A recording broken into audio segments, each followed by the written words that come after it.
Hello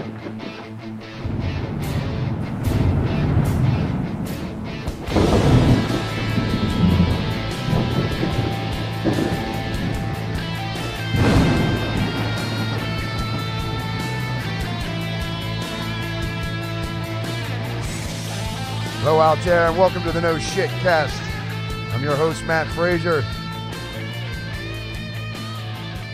Got a really interesting, in-depth guest for you tonight, folks. So, last show, we talked to Neil Thompson about the plasma cosmology and the electric universe.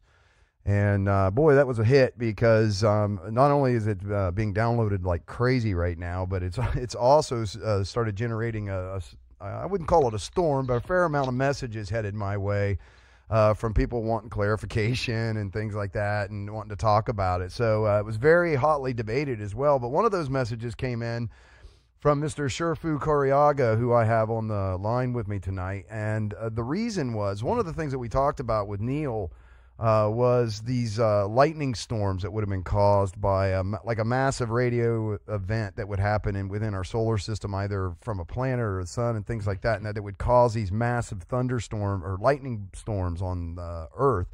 And Shifu's actually got specific data that pertains to that, which is I was totally geeking out about, and has some examples of it and things like that he's documented in these white papers that he's written. So I asked him to come on the show. I said, look, because I've tried, and I'm kind of an adult, right? So I've tried to read these white papers, and I've gone through them. And for me, some of this stuff kind of gets over my head. And I asked him, I said, well, why don't you come on and talk about these and add some context to them? So he's agreed to do that, and he's joining me on the line tonight. How you doing tonight, Shifu? I'm doing great, and Happy New Year to everyone. It's been a busy year for me, and it's going to be an awesome year, I think, in 2019. So I'm really glad you decided to do this. It's kind of interesting. We're doing this on New Year's Eve, but you know, it's a good way to kick off the new year, I suppose.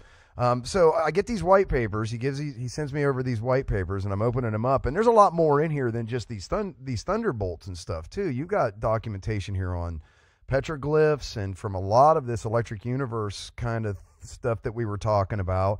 And then also you'd kind of told me that at the beginning of the show that there's some there's some division inside even the community of that electric universe, right? Well, there's some division naturally. People they disagree with things, and there's also just some of it's copyrighted. So like the Thunderbolts Project, Electric Universe, those are copyrighted terms, which is why in my stuff I stick with extended plasma electromagnetic cosmology. Of course, plasma cosmology has been around since 1905. The official plasma cosmology date is 1927, but all of the root of the work goes all the way back to the same period as Einstein. So you have two parallel paradigms, and I've documented this. These two parallel paradigms, one, of course, was heavily mainstreamed, and that's partially the personality cult surrounding Einstein and the general worship of him, and I can in a second go into how that happened. And then the other one, the plasma cosmology, you have people that are more interested in lab work. They are not necessarily part of the mathematical, theoretical celebrity machine that has arisen out of mathematics, right? A lot of them, they know the math. If you pick up plasma physics books, there's plenty of math in there. It's not a lot of the more aggressively symbolic stuff like superstring theory, M theory, etc. And so they retained their independence in that direction, and there were really important developments in plasma electromagnetic cosmology over the last 100 years that people just don't know about in general, right? Some people they'll know about one thing or they'll know about another thing, but it's always been separated or divided out. And meanwhile, the media, the mainstream media's obsession with black holes has reached almost a fever pitch, and it's become really actually problematic. And in a paper we're not going to talk about, I even show you how much money has been wasted on dark matter. And in a separate paper, I show you how much money has been wasted on into the world media. And these things are not unrelated to our history as a species. So yeah, we tend to be a a lot of us tend to be very, what would you call that? Like Armageddon into the world, things, come. Yeah, that's not an accident. Yeah, that's not an accident. It's social imprinting. I mean, we just had the release of Aquaman, and you have the main weapon of Aquaman is the Poseidon's trident. Poseidon's trident is the same as Shiva's trident, and this is a thunderbolt, and it's also found in the Norse symbol. It's all over the world because these plasma glyphs is what I call their plasma shapes in the sky that became then petroglyphs and rock art and even full-sized earthworks such as in the Ohio River Valley and in the Amazon and in Bolivia.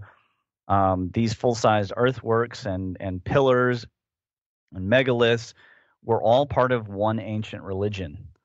And this ancient religion, the whole world obeyed this ancient religion. You can still find it in full practice and amongst very small groups of people like the Dogon, the Aboriginals of Australia, the Hindus of southern India, especially the Tamils, and in Sri Lanka. And you will find them still practicing this ancient religion. Now, most of the world anthropomorphized these shapes and the planet gods into physical being gods, such as the majority of Hinduism, such as your Yahweh, Elohim, such as the Greek gods, etc. And then coming forward, we mythified those and made stories. And now we're actually almost kind of recreating them through comic books and things like that. But our obsession remains the same because the events were extremely powerful and they were extremely recent. And I've heard that said before that there was I always get this mixed up with Graham Hancock. It's not Graham Hancock, but there was a guy like him that said that we need to update our what do you call them, archetypes and our myths because they're outdated. That's like a big deal, and philosophically that needs to kind of happen. Well, the funny thing is, anytime somebody tries to violate the Joseph Campbellian that's hero's journey, Joseph Campbell, right? Yeah, okay, yeah. You can rework them, but if you violate the formula, it always flops. So it's really important to mankind. Here's the biggest example. Let me ask you, what do you think is the reason for Star Wars' success? Oh, I think because it entirely leverages the classic archetypes of good versus evil, and it's got ties into Taoism and all of those. Yeah, I think all of those get their but all roots. Those things. You can get that from King Arthur. Here's the thing you can't get. Yeah. In Star Wars, we blow up Venus. And we do it not only in the first movie, we do it in the third movie, and we do it in the newest ones. Yeah, and they just every sort of time we rebake that thing, didn't they? Yes. Every time we blow up Venus, the Death Star, which was also known as the Morning Star and the Evening Star, anytime we blow that up, there's a massive cathartic experience in the audience. And that's imprinted energy. When we had the Avengers Infinity War, same kind of thing. You have the Mad Titan who is killing off half of the universe. That was an experience that people actually had. When you read the Enuma Elish and the Atrahasis and the Lost Book of Enki and the Book of the Dead, and if you read Exodus, these events were horrifically destroying. There's not just one culture that talked about the Great Flood or the survival of a male and a female up on a mountain or in a boat. It's pretty much every major culture, if they're old enough to have been around at that time. Of course, a lot of tribes didn't exist until more recently, even sometimes within the last 2,000 years. That point right there, Shifu, if I can just interrupt you for a second. But go ahead, because I don't want to cross over that lightly. And that's one of them things that's really interesting about, just take our culture here in the United States, is how few people understand that these myths or whatever you want to call them, these stories, and, not to belittle anybody's religion, because it's not what I'm trying to do, but that's not the only time that almost exact same story has been written and recorded. And if you wouldn't mind kind of elaborate on that a little bit, because that's a huge, there's a very small group of people that really understand that. Well, you have setting aside institutionalized religion, which the religious period lasted from the Hellenistic era until the 1800s, when the Age of Enlightenment and the industrialization came along, and we switched to technocracy and the scientific period. And we have a hangover, and there's a crossover period, of course, a transition, because the leadership of a culture always kind of drags everyone along into the new paradigm, or forcibly makes them do so through tyranny. But for those 2,000 years or so, let's call it the age of Pisces, we had institutional religion, and institutional religion had its version of what was said, but it inherited all that. And what it inherited from was not even from the transition period, but from the period before that, from two epochs before that. And that religion, it was a worldwide religion, and it was a religion that was partially obviously superstitious, because they didn't know what was happening to them. They didn't know why it was happening. Most cultures, the vast majority, agreed that it didn't matter if they were South American, North American, Mesopotamian. They agreed that it was the evil of people, or how much noise we made, or the behavior of some people as to why the god at that time, which it wasn't the original one, it was now the planet Jupiter, wanted to destroy mankind. And there was a tendency to blame ourselves because we had anthropomorphized by then and made a religion of sorts. There were temples and everything all around Mesopotamia, all around the world, dedicated to these gods. And we had said that our behavior affected them, and then their decisions affected us, like the story of the Tower of Babylon. And the reality is, we didn't have any real major control over that. We're talking forces that are way, way beyond our understanding. I have an entire footnote in one of my papers that we really, when we get to the word billion, we start checking out. It's like billion is practically infinite to us. That's why the Earth is billions of years old. The universe is billions of years old. The most a man can make is billions of dollars. So when you start talking about electromagnetism being 10 to the 39 times stronger than gravity, we can't physically fathom. We're microbes on this planet's surface. We can't fathom that kind of power. So what we do is we call it God's power, divine power.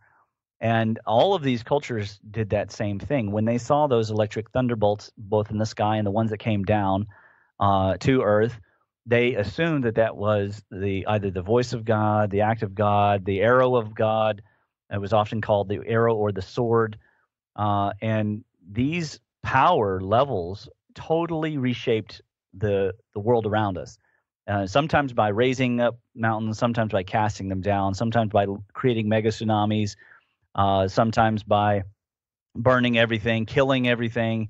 That's kind of what Neil's point was at some point, if I remember right, was he was saying that, look, we've got to start looking at these things that these ancient cultures and ancient texts are telling us has happened, like a lightning bolts leveling, obliterating mountains and things like that, and say, Yes. what were they seeing and recording? And, Yes. and maybe they weren't just making this shit up, right? Maybe they were seeing something through a particular lens, given their evolvement, or how far Right. they've evolved. But what were they actually kind of looking at, right? It's kind of what Yeah. you're getting at there. Well, what it did was it spurred us to go from we were already consciously modern since the 36,000 year period ago, but what it forced us to do, let's go. We'll leave out the Atlantean period. We'll just say from the Younger Dryas to now. What it forced us to do is to create a form of science. Now, in Sumer, they created a whole range of things that we directly owe, whether it's law, contract, agricultural economics, base 60 trigonometry. They created all that stuff. This is the Sumerians that they talk about. Okay. And we inherited. They did that to survive. So it wasn't that astrology was a superstitious way of dealing with the world. Astrology came out of a need, and that need was, I need to know when the planet Venus is going to come around. I need to know when the eclipse is going to happen. I need to know as the king, because the king was the model based on the original unmoved mover, the star god, Atum Ra. And if he failed, because that god was the fertility god, then he was also to blame. The king was physically to blame, and in some cultures they would even kill him. And in Sumeria, they developed a whole, and the later Sumeria, they developed a whole tradition where the king would step aside and a guy would play king for like a week, and after at the end of it, they would go ahead and sacrifice him anyways. So these people were trying to figure out how to survive and how to live. It spurred us on, not only in our weapons of war, which of course it did. We had an entire age in the age of Aries, right, when Mars was the dominant god in the sky, and then that entire age was full of nothing but bloody warfare. And a lot of human sacrifice was being done at that time, and we could talk about why they were ripping hearts out if you want. But the thing was, we need to survive. I don't think we can just skip over that. Okay. Well, it's very clear. It's in one of the Mayan. It's in my Plasma Ghost paper, but it's a Mayan story that Quetzalcoatl, he one day was sad. Of course, this is Saturn when it was our previous star, our midnight star. The sun was off, but it was at a distance. And so one day he's sad and he goes out to the beach, and then his heart comes out of his chest, and it's green and it glows green, and it goes flying off and becomes the comet Venus. And the interesting thing about the translation of the text is it goes from talking about him to then third person talking about it and talking about the star. And so the great planet Venus, or the great star Venus, the morning star, coming out of Saturn at that time, was to be the death. And of course, this is the Osiris myth. It's the same myth as just on a different side of the world. And from then on, people were sacrificing hearts to that planet. Right up until in 1905, there were still tribes in America that were actually sacrificing victims to the planet Venus. So this is a worldwide religion that developed out of that. Now, is that good? Is it bad? I mean, obviously, I think it's bad to sacrifice hearts, but they thought that they were, I mean, the Aztecs, they had inherited this religion. Well, they, being scientifically minded, they went ahead and took it to the max. And it was convenient for them because they were killing all the tribes around them to take that to the point where you're killing 80,000 in a 5-day festival. You know, it's a huge number, but they thought that it was staving off the coming round again of Venus and any vengeful gods that might be out there, which it could be this Planet X, Planet 9, whatever you want to call it, Nibber, what the Mayans call the Black God. And if you go into the Enuma and into the Lost Book of Enki, the description of the cosmogony of what happened, it was so vastly devastating to mankind, from massive winds to the first great flood, the mega tsunami great flood, to these thunderbolts and giant towering mountains appearing out of nowhere. That sort of set the tone for all the rest of the cataclysms. Most of the cataclysms were smaller in nature, but they were still, for us, they were a huge scale. It's sort of like for an ant hill. If you pour a gallon of water on their anthill, that is a cataclysm for them. Or if there's a 50-year storm, that is a devastating cataclysm into the world situation for those ants. They have to totally remove, and of course they have their adaptation techniques that float on little ant islands and move off and form a new colony. But as humans, we're so used to the uniformitarian, and then when like a huge thing comes along, and sometimes we don't even adapt. It's like the tsunami just happened in Indonesia, and you look, and they didn't have a tsunami warning system. Again, how long ago was it? It was only 2004 when 250,000 people died. So we are a species that has a lot of trouble adapting, but what we do well is we technify, we engineer, and we try to find solutions. For a long time, that was religion, because that is how we approach these planet gods. That was our relationship with them. It was of worship. There were funny little traditions in Mesopotamia where if the planet god in the sky didn't move in its normal course, they would withhold the altar food in the temple to try and chastise the god to going back into its position. And it's of course completely crazy, but it's just how we existed for 10,000 plus years. You have a paper called "On the Origins of Religion." That's now all of these papers. I'm going to put a link up for people that want to go and download these and get them. Shifu's going to give me a link to it's a .edu site, right? So they can just go download them straight from there with all the imagery and everything. Yeah, if they're listening, uky.academia.edu/Shifu Careaga. But all of them, to start off, all of them have lots of citations. I don't just come in and say, make an assertion. So like on the origins, we have 229 citations.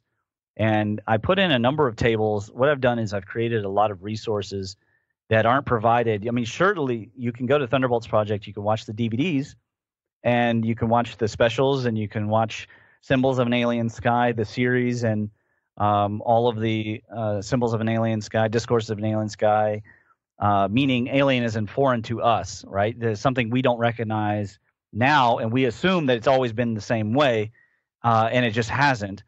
And you can watch those, but then there becomes like this amorphic picture. You want a timeline. So what I've done on the origins is actually create an extended timeline, because now we know more about ourselves than we did before. We're not perfect. Our carbon dating is surely flawed.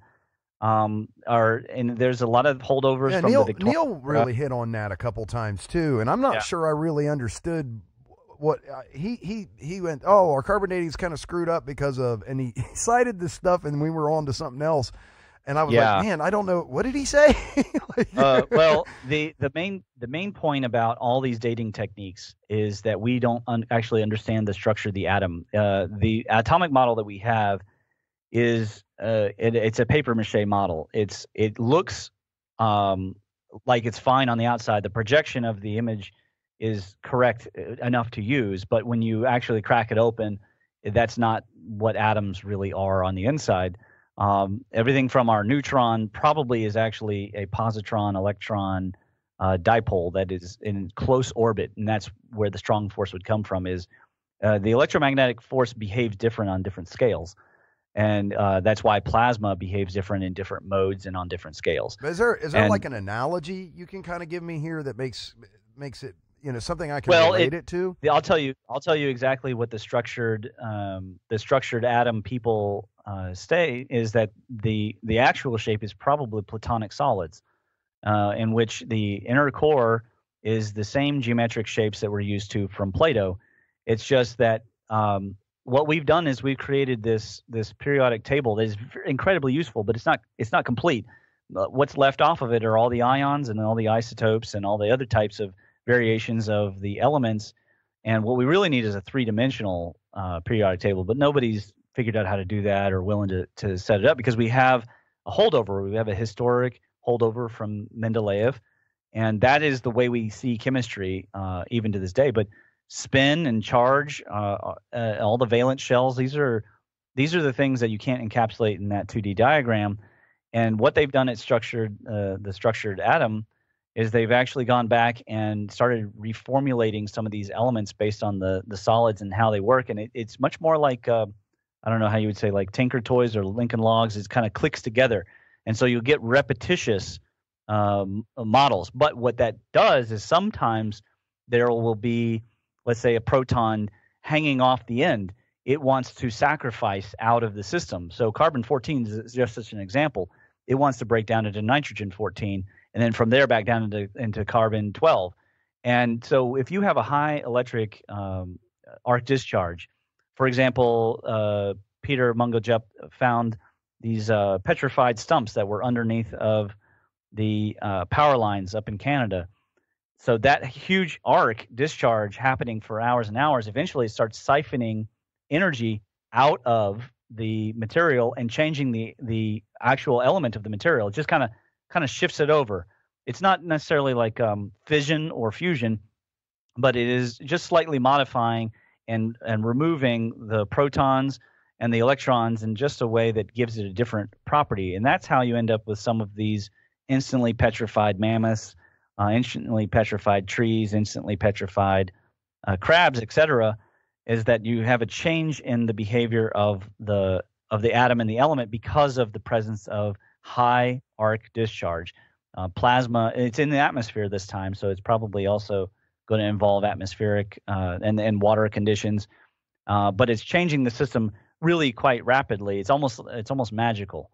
And that tells us that our understanding of the atom and what's happening on the inside is not exactly correct. And we know that already because our model of the photon is not correct.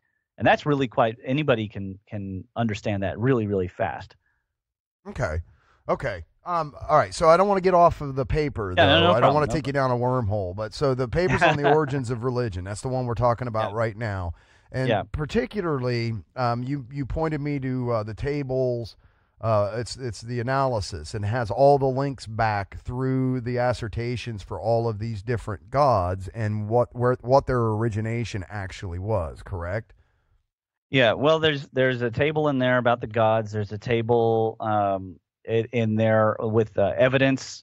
People they want to know where I'm coming from. Opening up that paper and clicking on those individual hyphenated links will take you to the evidence.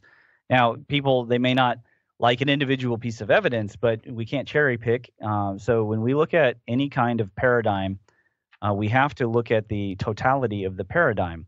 And, when you compare plasma cosmology to mainstream cosmology, actually the mainstream cosmology has a lot of internal disagreements within, for example, Big Bang universe and black hole universe are mathematically antithetical to each other. They don't agree. And so then when you have something missing, they try and almost like a car, kind of souping up the car, they'll stick a module on there and go, okay, well, here's what we need to fix this, and here's what we need to fix that. Well, if you adhere to Occam's principle or Occam's razor, you don't need to do that with plasma electromagnetic cosmology. That's what attracted me, because I, of course, was raised in Big Bang cosmology. I got into string theory just like everybody else. I was really interested in it, and I was really despondent when it failed. And when it was falsified, and then the further falsifications that came after, they found the Higgs boson, no problem, but it turned out to be just another boson. It's a special kind of boson, but it's still a boson. And then they kept looking for dark matter, and they're not finding it. So when you look around at every one of these paradigms is failing upon scrutiny, whether it's the solar fusion model or the dirty snowball model or the accretion model of formation, all these things, and they start to add up, and you go, well, if you have an excuse for every one of these things in order to maintain your cosmology paradigm, maybe you need to look at the other one. So the further I went back in time and I looked, plasma cosmology was a valid paradigm going back to the same roots all the way on back. And in fact, both of them owe, at least Einstein, he owes a lot to Poincare and Lorentz and Maxwell. And the plasma cosmology owes to Poincare and to Tesla and to the Maxwellian people, and also to Hans Christian Berkelin. So you have these different streams, if you will. They come together between 1905 and 1927, and they form the basis of this cosmology. And the more you look into it, the more you see that it reduces the equation a lot. And because of Anthony Peratt's work with the plasma glyphs, we now know that a lot of these mythical systems, whether it's Rongo script or some of these weird Egyptian hieroglyphs or the Sumerian stuff, we see ties to the electromagnetic universe. And of course, that should make sense to us. We inherently already believe in an ordered universe. They've tried to unify, but it turns out we already found the ether. We already found the unified ether field. We already found the unified theory. We just haven't finished yet with all of our research. And I think personally, the more that we continue to try and go into the other, it has yielded benefits, by the way. In the money they've wasted on dark matter, they ended up coming around electromagnetic anyways. They ended up coming up with charged dark matter. And there's now papers where they're saying, well, we're measuring the charge and the voltage on these black holes, so now we got to go back and remeasure those, because there are voltages and currents and free-floating charge in space. Charge separation in space is possible. It's not just possible, it's the rule. Well, we've looked at everything backwards, because, like, when I was a kid, they were like, life must be extremely rare, and there's this long equation on the probability of life existing. And then it turns out exoplanets are common, stars are and galaxies are even more common than we thought. There's whole planets and stars that are darker than charcoal that we can't see. There's dust that's charged everywhere. We've now calculated the voltage coming off the sun. Each grain in the solar wind is between 4 and 5 volts on an average day, and we looked at it like it was rare and like life was incredibly hard. And actually, the way I have started putting it in the papers is that the laws of energy and the laws of life, it is. That's the way it's all designed. If you have the right conditions, life will just happens. Life will happen. It's an emergent property. Now, not only of the complexity, but of the charge behavior. Will that life form survive long enough to evolve enough to know how to split the atom? Who knows? That's a whole other stack of probability, right? That's a whole set of that's all law of evolution stuff, you know. So let me rewind you here because I want to talk about petroglyphs, because that was another thing that we talked about with Neil that it has huge implications, right? Is that now we got to kind of peel this onion a little bit, because what we're talking about is things that appeared in the sky during the day and at night that everybody on the planet was seeing.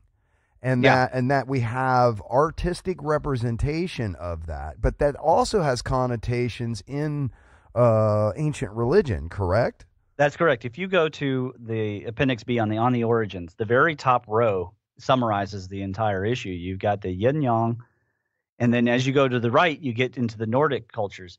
But in the middle two, you can see the trigrams and the trident in both the Chinese diagram of the Bagua and the Taijitu and the Helm of Awe, right? And so you can see the same repetition. And if you go to the further right, you have the Vegvasir.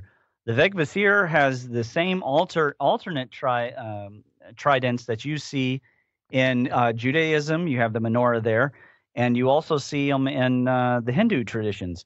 And you can see the interesting alternations of the trigram. On the right side, you've got the what's called the standing man, or the giant man, the raised arms man. So if you go below it, you have in Kaukaskia, Siberia, you have not only the menorah man like as a head, but then you have the down, in this case, the downturned arms. Of course, the down or upturned arms is just a matter of location on the planet they were. And there were some cultures that the angle that they were at, they would put one arm up and one arm down. But it was the same shape generally of the main. It's the Thunderbolts Project's main logo, right? So it's an upraised arm, down going legs, and in a curved shape.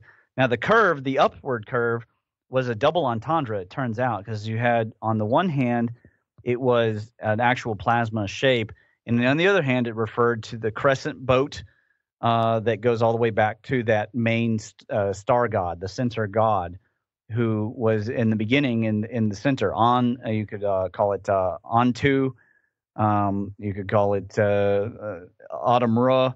Obviously, those words are related in some manner between the Sumerians and the Egyptians, but they recorded this one center sky god, and then any time that they saw a plasma shape, they related it to that star because that was his power. And this became really prevalent when Jupiter was the center god, because now Zeus wielded the thunderbolts like crazy. His father Kronos did not wield them as often. Actually, maybe sometimes striking his children, but he was known to eat his children. But Zeus, and then in the Nordic culture, you have Odin and his son Thor used thunderbolts all the time. And these weapons, whether it was Brahma or Shiva, it doesn't matter who's casting them, it's electromagnetism. And that became this worldwide basis in religion. And it's only because of the work of Peratt, which you can see in the bottom two in the middle. You have the yin-yang in the Birkeland current, and right above, if you cross-section that, you end up with the allies. And these allies, you can find those in petroglyphs in Kentucky and in Ohio. And that's how I got my start on this paper, was that I found them in a book called Rock Art of Kentucky. Blew my mind because I didn't expect to see them. But then you see on the other side, you see the shape of one of these thunderbolts simulated, and then you can look right next to it, and you have a Nazca formation here. This is a huge formation, right? And you can see the owl face and the aura around it. So they're combining now this sun-based religion. It's not the sun; it's Helios, and Helios in this case is this night god. He was called the midnight sun. He was also the fertility god. He was a hermaphrodite, so he was male, female. He was his own father, his own son, and his own mother. So the egg around him was the womb, and he would impregnate himself, and then he would be born, and then he would marry his sister or his daughter, depending on the culture. And that center god was responsible for everything. And when the plasma sheath around that star fell, the color of the sky changed. There was all sorts of calamity. There was a lot of fear, but it was also the first time they ever saw all the other planets and the stars moving in conjunction. And we have massive evidence now. I mean, they just came out with this. There's the isotopes in Saturn's water rings are the same as the isotopes in the Earth's. The Earth's tilt is the same. Basically, the only change is because we have a moon dragging on us and because we've been trained around the sun for a little bit. And then Mars, you can look at, here's another way of looking at it. When Cronus went away and then became just a planet, Saturn, with rings, it was said that Zeus chained up his father. But then later, Zeus had 3 siblings, Hera and Poseidon and Hades. So setting aside those two gas giants and how people could see those at that time, just looking at Hera is the sister to Zeus, and is almost equal in power. And sometimes they were often jealous of each other. They would swap. They would have heroes that would be borrowed from each other all the time. Well, when you look at Mars, Mars is Ares. And who is Ares? The mythological equivalent is the demigod Heracles, as in Hera's hero. So we know that Mars, and you look at Mars's tilt, it's also just very similar to the Earth's and Saturn's. So it goes all the way back to the time when we were around this star god. Now, if the sun was around, we couldn't have been much further than the asteroid belt. And if you look at the Sumerian myths, it does say that those massive chunks in the asteroid belt, where they're kind of bunched together more than normal, that those came from the Earth. It probably wasn't half the Earth, right? That was their subjective feeling when the Earth shook, and they saw chunks fly off because of electrostatic attraction, and it was just kind of ripped off. They thought that Tiamat was being slain, and she was like a muscle being cleaved in two, but it was just chunks being dragged away. And there were massive tsunamis, and so water was going all over the Earth and sloshing around. There were massive winds. In fact, it's said that that's how she died. By the way, it wasn't a thunderbolt, but that the wind from this Nibber, this other body, whatever body it is, came so hard that she opened her mouth to swallow it, and it stuffed her in the face. And basically, that's what killed her before she was split open. It was all massive events, and it was seen worldwide. And it became the basis for a lot of the different some cultures focused on one thing, and like the Chinese, they focused on that yin yang a lot, and they focused on the transition of phases of elements. Obviously, it was pre-modern period, so their understanding of the phase shift of material was not as advanced as ours, but it was more advanced than the Greeks, and so they made an entire sort of physics out of that. And they went forward, and it has been maintained in some ways usefulness up to now. In other ways, obviously, it's way out of date and obsolete. It just depends on what the technology that came from that period is and what it has become. In the case of their, because a lot of this, we're seeing it through the lens of the culture that observed it, basically. So you got you can't just rule that out. You just can't. Even throw that worse. Out. We're viewing it on through the lens of a culture that is honestly less than 50 years old and is constantly reinventing itself and has a lot of mass media kind of tropes and memes and stereotypes about that culture, and we're basing those on the studies of people who lived 200 years ago who had a different filter, and the way that the Victorians looked at, say, China or Egypt.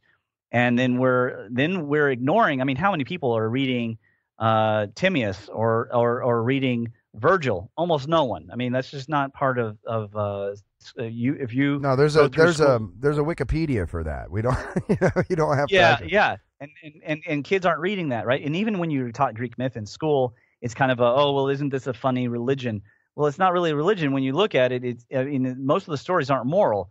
You're sitting there going, okay, Zeus, and they have to teach it to you, right? They have to be honest with you. So, Zeus is sleeping with everything under the sun, including various sisters and you're going and daughters. And what does all that mean? Well, it's not a religious story, right? It's a record of astrological movement. Now, in India, they did that through the Vedas, the Upanishads, and Mahabharata in particular is their biggest, the longest poem in the world and the most epic. And it's a story of this family intrigue. It's really it's extended family intrigue, right? And so we can all relate in that way. But it's also, when you sit there and think about it, you're going, what is this super long epic about? I mean, even Shakespeare wraps it up. Well, what it's about is that they're recording their own Star Wars. The Sumerians had their Star Wars, and the Egyptians had their Star Wars, and so did the Hindus.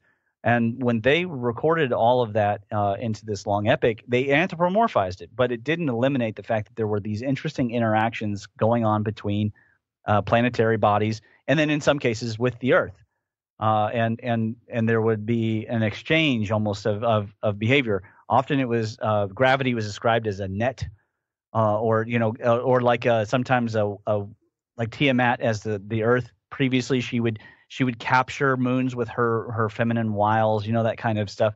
And it was actually gravity that they were describing, because they didn't know how else to do it. They didn't have the same tools that we have. We're under continual need to develop ourselves, especially since the fall of Atlantis. Because prior to Atlantis, from 36,000, whenever we started dropping mushrooms and eating funny things that made us see visions out in the forest, and the event that caused the destruction of Atlantis. They call that the stoned ape theory, right?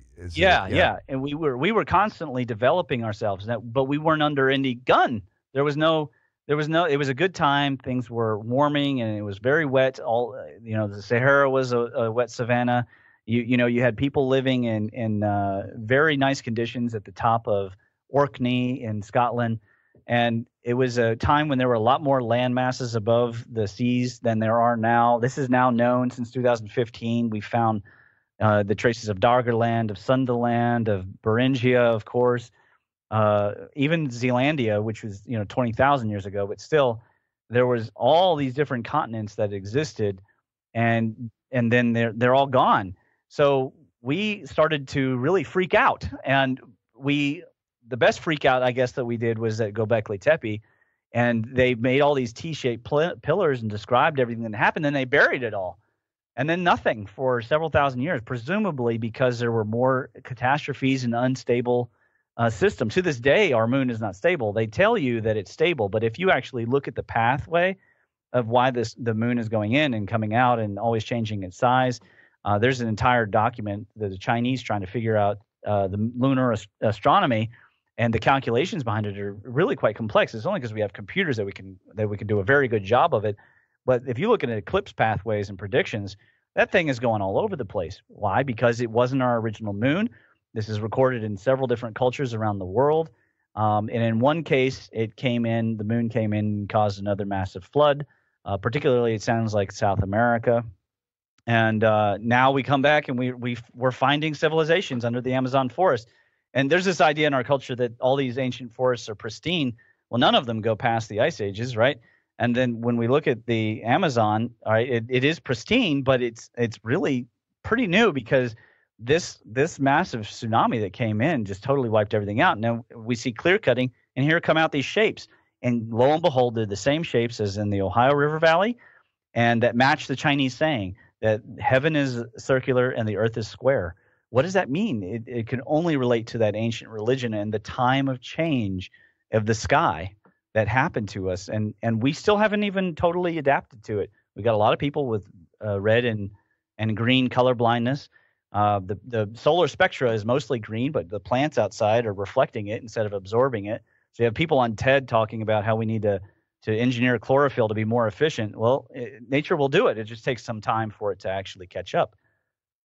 Yeah, because that's kind of how nature works, right? It's constantly throwing an error in there and seeing what happens. Yeah, and sometimes that constantly error rearranging. triggers desirable results, and sometimes it kills stuff. So it just Exactly. depends. Yeah, it's funny how that works. It's constantly like flipping switches. It seems like to always sort of upset the status quo. But Right.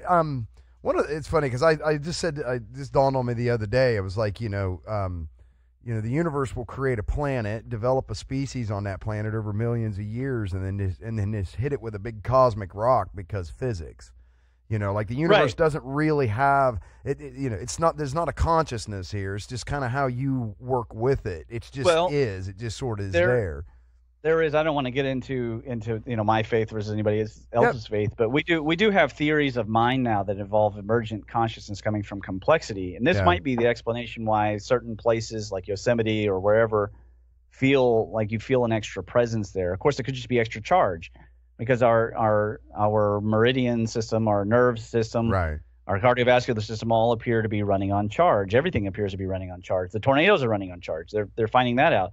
Tornadoes and hurricanes, that's all charge oriented. And you could call a hurricane an earth spot because it's got a magnetic tunnel connecting it to the sun. And we saw that, not this last hurricane season, previous one, when there were 2 X-class solar flares. And every time that happened, the hurricanes would power up, and we ended up with 3 of them coming at us at the same time. That sparked a huge number of papers because it was such a direct correlation. It was direct causation at that point. And so NASA and JPL are putting out all these papers all about that kind of connection. But there could be a great consciousness driving. I just call it the cosmic rearrangement. And cosmic rearrangement is part of the general law of evolution of how things need to go about and how to change. Everything needs to be changing. The only absolute seems to be change.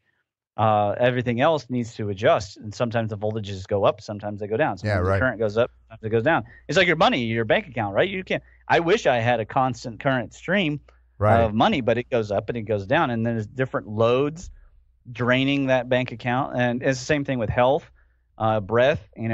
Sometimes you could go and get a good cardiovascular workout one day, and you feel amazing. You go and do that same workout the next day, you're so wiped out, or you can't get through it. Or there's some kind of distraction, maybe your life stops flowing correctly, and it creates all this fits. Well, that is all necessary for the thermodynamic relationship. That's why in my magnetic universe paper and in the plasma electromagnetic sky, I include 5 sets of laws: the laws of energy, laws of life, but the laws of electromagnetism, the laws of thermodynamics, and I forget the other one at the moment. But the laws of thermodynamics are so important. Of course, ultimately, the laws of thermodynamics are just specific group of laws of electromagnetism, because thermal energy is infrared energy, and infrared energy is a select group of frequencies in the electromagnetic spectrum. Right. I actually a lot of people aren't going to like that. It's true. I spent some time actually selling, because I do industrial automation and I do sales too, but I spent some time selling industrial pyrometers that measure, like you put these in glass furnaces and things like that to measure the radiant or the energy, the heat energy that's coming off of the surface. Right, the spectral, right? Yeah, it's in the thousands of degrees, to 1700 to 2300 degrees Fahrenheit kind of stuff. It's crazy. But it would give, what was amazing to me was when you start looking at things in the different spectrums of light, how much more information you get from those things. And it sounds weird, but temperature is not just the only thing you can get. You know what I mean? And you can derive a lot from temperature and color and these kinds of different things too. So there's a lot more to what we don't see than we think. Number one, and I think that's probably the case with, like you were talking about, like. I think what's happening, there's too much documentation that describes too many things, whether they're spiritual events, and there's too many people that talk about this stuff and say, claim to have felt something or whatever, for it to be a giant coincidence or for it to be something that people are making up. My summation is basically that I think what we're seeing is just previously unmeasured things. Okay. Just like at one point we never until we developed the ability to see into the infrared light spectrum. First it was theorized that it was there, and then it was proven that it was there, and now we have instruments and we can just look through them and go, yeah, that's the infrared spectrum, right? We can do that now. That's the story of the germ theory. We couldn't see them because we didn't have the optics. Optics was a huge branch of science for which people don't realize how much Isaac Newton. They always cite his calculus work and his gravity and his mechanics, but his optics was probably his favorite study. In fact, he put calculus away. He wasn't even going to let everybody have calculus because he didn't really respect his own invention there. But with respect to optics, that was his love, and optics enables us to get deeper and deeper. And now, of course, we've gone from optical in that range to all the different EMF ranges to even atomic, electron microscopes and seeing things that probably, we should we have no right to see. But because of our obsession, again, there has to be a motive force driving us. And what's driving us is ultimately a lot of fear and a need to control the environment. We don't trust nature to manage the environment because when we lived at a time when the golden age, Zep Tepi, when we let nature and God control that environment, it failed us. And we have a huge fear. We have an obsession with not even one person should be allowed to die of, like childhood measles. It makes the news. If one kid died of polio, the whole country would go crazy. Why? Because we have a real subconscious hang up with these forces that are really beyond us and that control a lot of what's going on. And so it has driven us to fantastic progress, at least scientifically. One area that we haven't done, though, because science wasn't originally conceived of as a religious practice. Why? Because people like Gilbert and Newton and Galileo already had a religion, right? They had religion. They had the religious sphere, the science that they practiced. When they got into the metaphysics, they called it natural philosophy. But then when we had the scientific period forward, we kind of went full-hearted into this cold, calculating Aristotelian reductionist kind of approach, and we never engineered a new religion. And it's because we're in a transition period. It's understandable that we haven't come up with a new religion. My maintenance would be that first we need to look at all the old religion, and I mean the old religion. I'm talking about pre-Egypt, and then go from there forward and say what was good about this, what was bad about this, pros and cons, and kind of determine what we need as a species going forward. Because it's going to come to a head if we can't figure out a way to interact, because a lot of people are operating under the belief that all these religions come from something completely different, and they don't. And aside from that, they're just focusing on different things. It's sort of like different sciences focused on different laws of the universe, but ultimately all of those are one law. Ultimately, they're all one force, and we haven't yet accepted that. Of course, there are certain segments of the population who have, and some of them went to the far degree, right? They wanted supersymmetry. I wanted supersymmetry to be correct. I wanted string theory. I wanted there to be 11 dimensions, the multiverse, etc. All of that. I wanted that, but it's just not what nature has taught us is correct. And nature is ultimately always the one who's right. Yeah, it has a funny way of being that way, doesn't it? Yeah, she's pretty strict, and I guess a good mother would be strict. But in this case, we are coming quickly under the gun. Now, I don't know if it'll be, one catastrophe or another. I don't have any predictions for that. Currently, it looks like the solar system is very stable. According to the Sumerians, once Tiamat was slayed, Nibiru stamped the tablet of destiny upon the moon and said, you're going to circle Tiamat's lifeless body, and here I'll restore her with the seed of life and with gold. And then he continued on his way to circle in a highly elliptical orbit that goes way on out there. We don't even know where it is. We don't know where Planet 9 is. We have no idea. And we have probably a limited amount of time to figure ourselves out. It would be nice if we could figure it out, because if you look in the paper I didn't share with you, the investments in Ragnarok, the amount of money that we've spent on the nuclear program is actually quite disgusting. And that's just the United States numbers. I couldn't get the worldwide numbers because most governments don't produce those numbers in reliable accounting of any kind of definition of reliable. And we've spent a ton of money in that direction. And the good news is that we've also have developed better medical sciences, and we've at least introduced literacy, to the vast majority of people, even if they're even if they're morons, right? They can still read an article and share it on Facebook. So we have made a lot of progress in that way, but we've never engineered a spirit science for the future. And science itself has failed to behave ethically in all cases. So, well, I can really look. Let's be honest.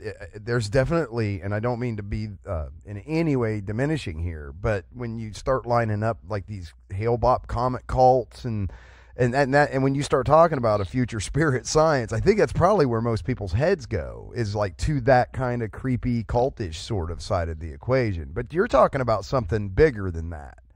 Well, I'm talking about how like the Sumerians and the Babylonians and the Egyptians, they had, scary state religion. That's very scary.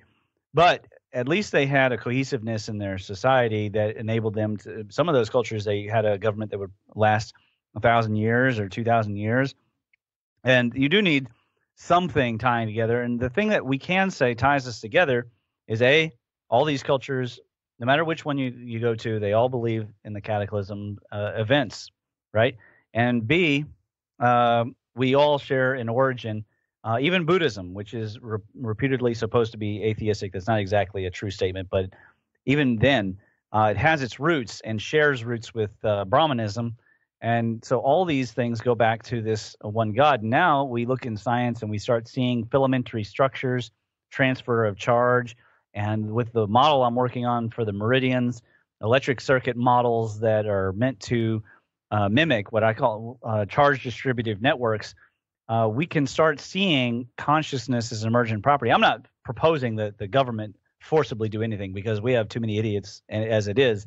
But what I'm saying is that as a culture, if we can start seeing each other more as brothers and sisters and introducing concepts of like, hey, do you know about this and how it compares to this? And we start tying those filamentary structures, there should be an emergent spirit science that comes up. But it would be nice if instead of being reactionary, if we were a little bit more engineering in the direction. Obviously, engineering is not a religion. It's not a belief in that way. There's a certain amount of faith that goes with religion.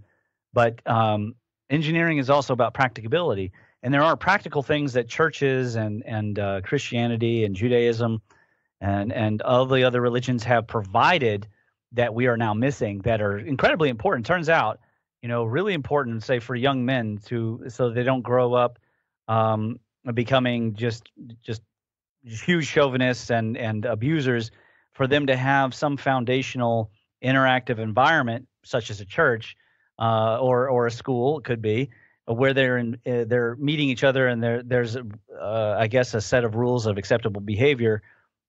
We're missing that, and now in this culture, because we keep remaking our culture. You could even argue this culture isn't even 50 years old. You could say it's only as old as the internet. So you could say it's only as old as 1980, or and that it's currently trying to totally change itself again. In which case, then kids don't know who they are. Right? If they don't know history, they don't know who they are, and they're going to make the same kind of mistakes. Instead of reacting all the time, I think we should be a little bit more proactive. I'm not advocating any specific ism. I'm not any specific ism. Unless it's energism. Isms are scary just in and of Isms themselves. are scary, yeah. But science can help engineer solutions only if we take into account both sets of the equations, right? If we only go, oh, wow, airplanes are amazing. I love airplanes, but we don't talk about the pollution they create. That's where I think that science has failed us as a species in terms of morals, in terms of ethics, and how we're going to go forward. And that might be an issue of where we need to go, oh, well, maybe the Chinese sciences were better in X, Y, and Z way, and the Egyptian science in X, Y, and Z way, and to look at all the different types of science and see what things are better and which things are worse. Anyways, I'm way off track. No. We're still talking about ancient religions here. So okay. So we're right on track, man. You're killing it. Go ahead. I thought you might like, though, to talk a little bit about how this this paradigm got kind of shunted to the side. Historically, and are you talking really, now? Which like, paradigm? Are we talking about the plasma? Okay. The plasma. Yep. Go ahead. Cosmology. Yeah. So if you look at, if you go to, I guess the pseudoscience cannot be dark matter or the charged dark matter. I use the same table over and over in both papers. It's table 1, and you see I've listed out the major paradigm models and theories on the left, and then the inventors on the right. You see that? Yeah, I'm trying to. I had that paper open, a pseudoscience one. I'm trying to find it now. Or charged dark matter, either one. Charged dark They both matter. have paper one. Mm-hmm. I don't have either of those open. I know I opened all these. Pseudoscience cannot. Here we go. I got it. Yeah. And of course, pseudoscience cannot be dark matter refers to as they've gotten lost with dark matter, they've started leaning towards things like negative mass. Well, didn't they just have some major breakthrough with the whole theory of dark matter here recently? Okay, yeah, go ahead. No, they've only not found dark matter. In fact, there was a paper that just came out today. The dwarf galaxies around the Milky Way don't have enough dark matter to satisfy their theory of how much dark matter there should be. So, of course, they can't even find dark matter in the first place. So how they're deciding that they don't have enough is a little bit interesting. But then you have people that are creating pseudosciences based on pseudosciences. So they're creating like dark photons. So can you imagine a light particle that isn't light, that can't even interact with our world? It's kind of nonsense, right? It's like it's there's more evidence for ghosts than there is for that kind of thing. So that's what that paper is. The pseudoscience cannot be dark matter. But in table 1, I give a list of these various paradigms and important landmarks on the left, and then in the center column I give the inventor. And if you look, in 1900 to 1905, there were a series of discoveries by a man named Henri Poincaré. When you look to the left, you see that the things that he's associated with aren't the things that are associated with his name. People associate those things with Albert Einstein. For example, relativity theory, not general relativity, just plain relativity theory, the mass-energy relation, such as E equals mc squared, and gravity waves. Those things which Henri Poincaré, he found by doing Lorentzian transformations of Maxwellian equations, which means all electromagnetism, suddenly became attributed to Einstein, and I'll tell you exactly why. Henri Poincaré died. And he died right before Albert Einstein received the Nobel Prize for the photoelectric effect. And Henri Poincaré was releasing his papers, sometimes in some cases just months before Einstein released them. Now, they weren't enemies. They didn't hate each other. But Poincaré was pretty clear about he thought that Einstein needed to give him credit. And it just didn't happen. Einstein didn't hardly ever talk about Henri Poincaré. And to this day, we don't really talk about Henri Poincaré. And it's really a travesty that he died so young, because he was a super genius. He was one of those levels with Euler or Gauss. You know, he was a mathematician beyond our imagination. I'm certainly not that level of mathematician, and he himself did not like the four-dimensional solution. He said that's partially why he never promoted it, but Einstein just went with it. And from there, releasing special relativity, which if you look at special relativity, doesn't have anything really to do with gravity. That's something we're taught, but not really. It's talking about light. What is light? Light is an electromagnetic wave. Well, that's what they say. Of course, it has properties that sometimes are like an electromagnetic wave and sometimes like an electromagnetic particle. But I digress. So Einstein then went on to this general relativity, and from there. The Big Bang came out in 1927. Lemaitre presented it, and Einstein said that this is the greatest thing.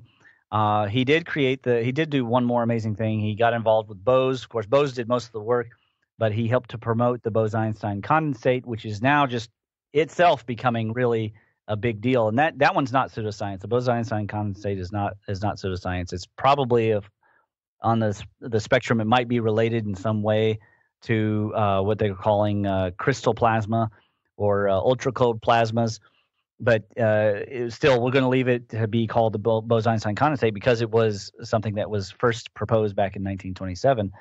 But in between those periods was the quantum age, and the quantum age really took hold. And let me describe the quantum age to you. Everything weird was good. And anything from Lord Kelvin and past was suspect. And we needed all new math and all new discussions for what was going on.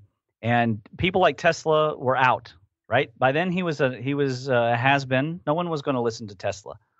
right? Einstein maintained relevance through the validation of the relativity and of the photoelectric effect, and the fact that electromagnetism totally transformed our society in the 1800s and the early 1900s. And without electricity, we wouldn't be doing anything. We wouldn't be having this call. Right. And so, his relativity and the entire atomic power was really, as it turns out, just electromagnetism being unlocked, continually being unlocked. Well, the quantum people were talking about a world that was even deeper, right? And they were talking about strange, spooky actions at a distance, and Yeah, right. Yep. That's synchronicity. all the woo physics. It's Oh, all it was, quantum. but Yeah. but it wasn't. It turned out it wasn't woo, and that's the amazing thing. Now we don't understand it, and even to this day, we're trying to go back. But what nobody mentions is that when you look at the masses of, say, like quarks, they measure it in charge. They measure it in electron volts, whether mega or giga electron volts.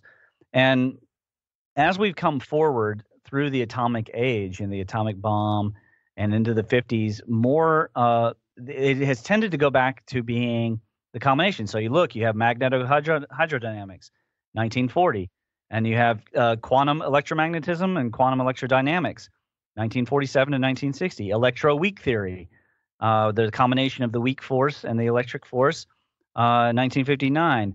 The quarks, again, we were just talking about those. Now, and then there's a sort of a slight changing.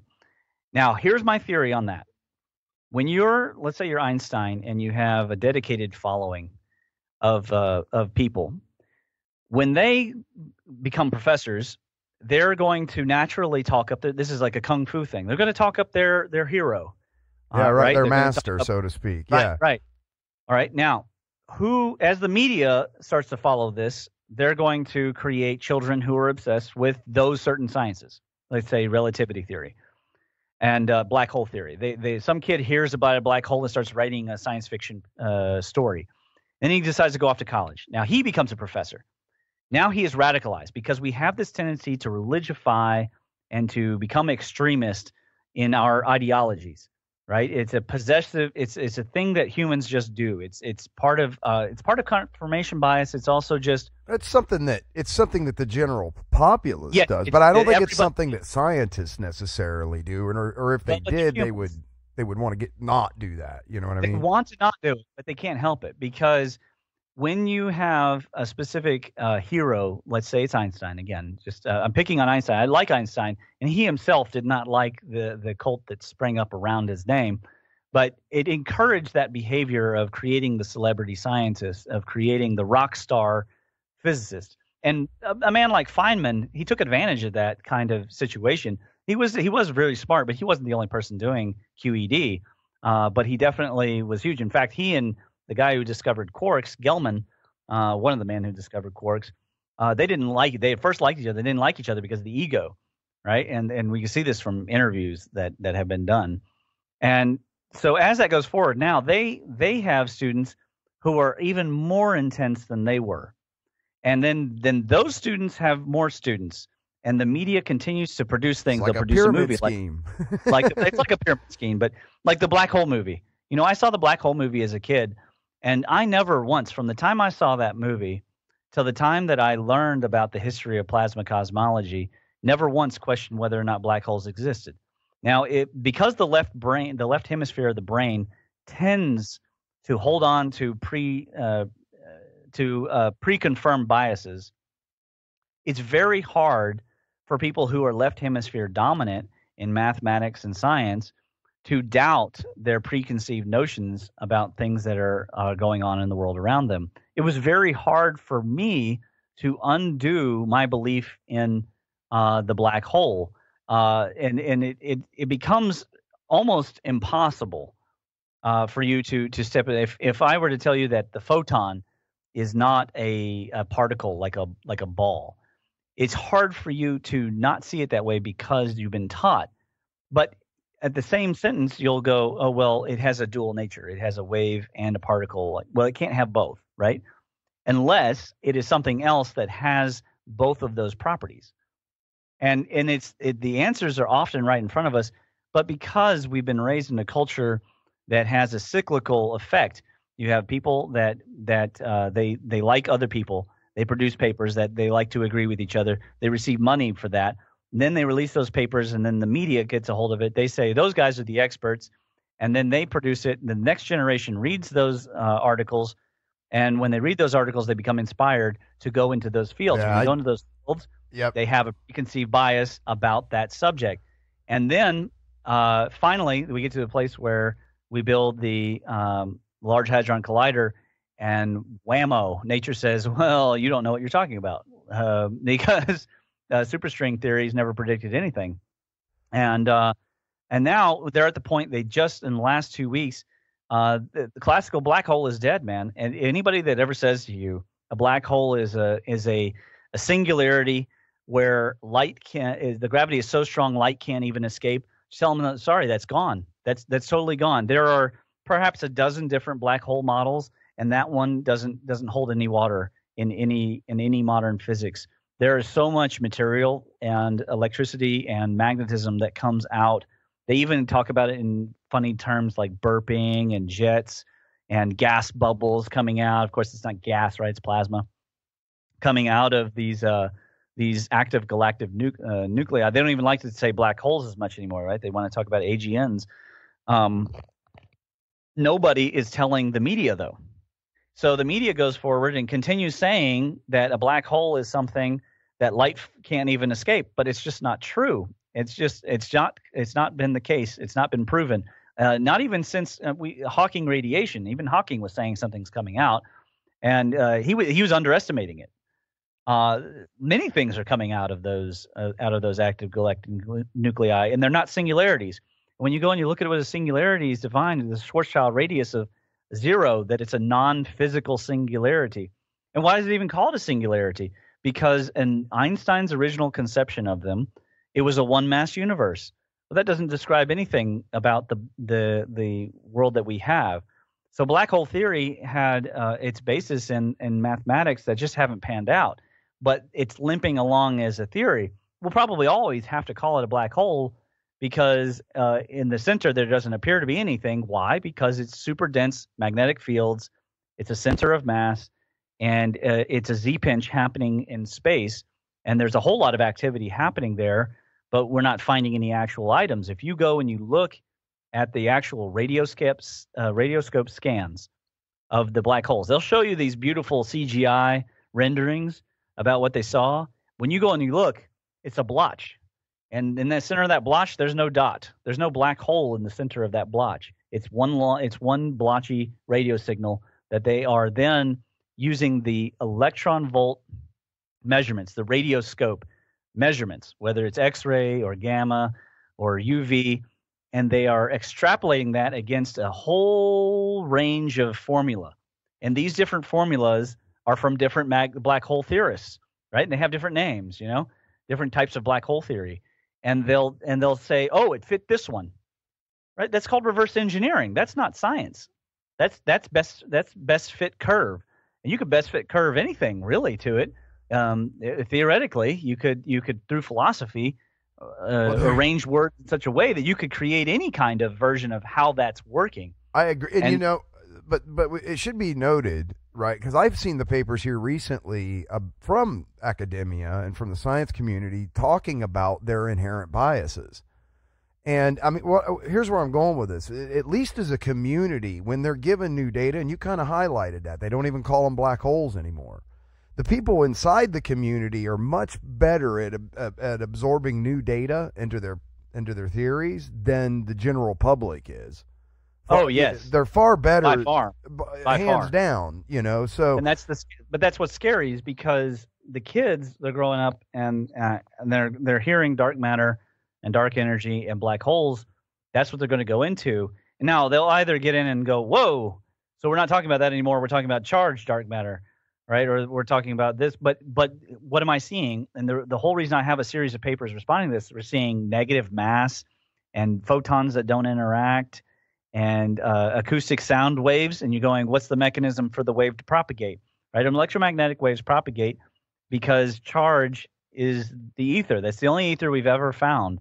Anybody that says it's space-time is not an ether, right? And that entire model, oh my gosh, there's a whole series of debunkings that you can do just on the way we visualize the bending of the so-called fabric of space-time. It has a lot of problems with how it's being conceived.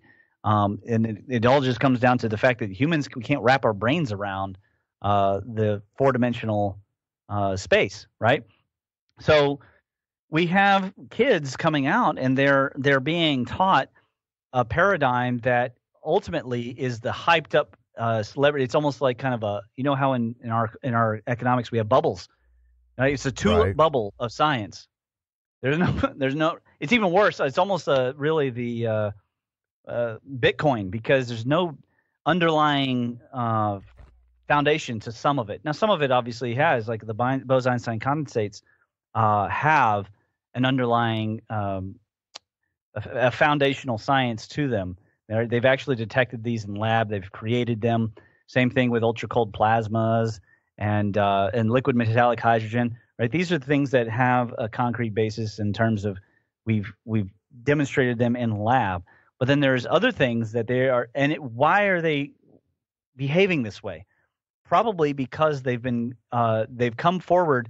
The effect of the quantum mechanical paradigm shift was to create an environment in science where the weirder is always better. Of course, weirder is not always better. Weirder is always interesting, and weirder can generate new ideas and new things that help us to get in directions that we haven't gone before. But the foundational science has to be maintained. Just because we were talking about earlier, like the platonic solids being atomic cores, right? That only works if the chemistry of it works. So if you create this platonic solid and it behaves in XYZ manner that you've predicted, then you need to see that in lab, or at least, B and C need to work, or Y and Z.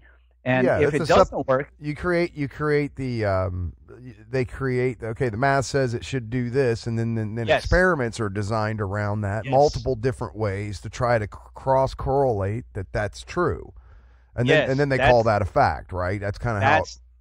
Well, it becomes then a theory if enough people have done it, and then it starts to work out pretty well, like quantum theory, right?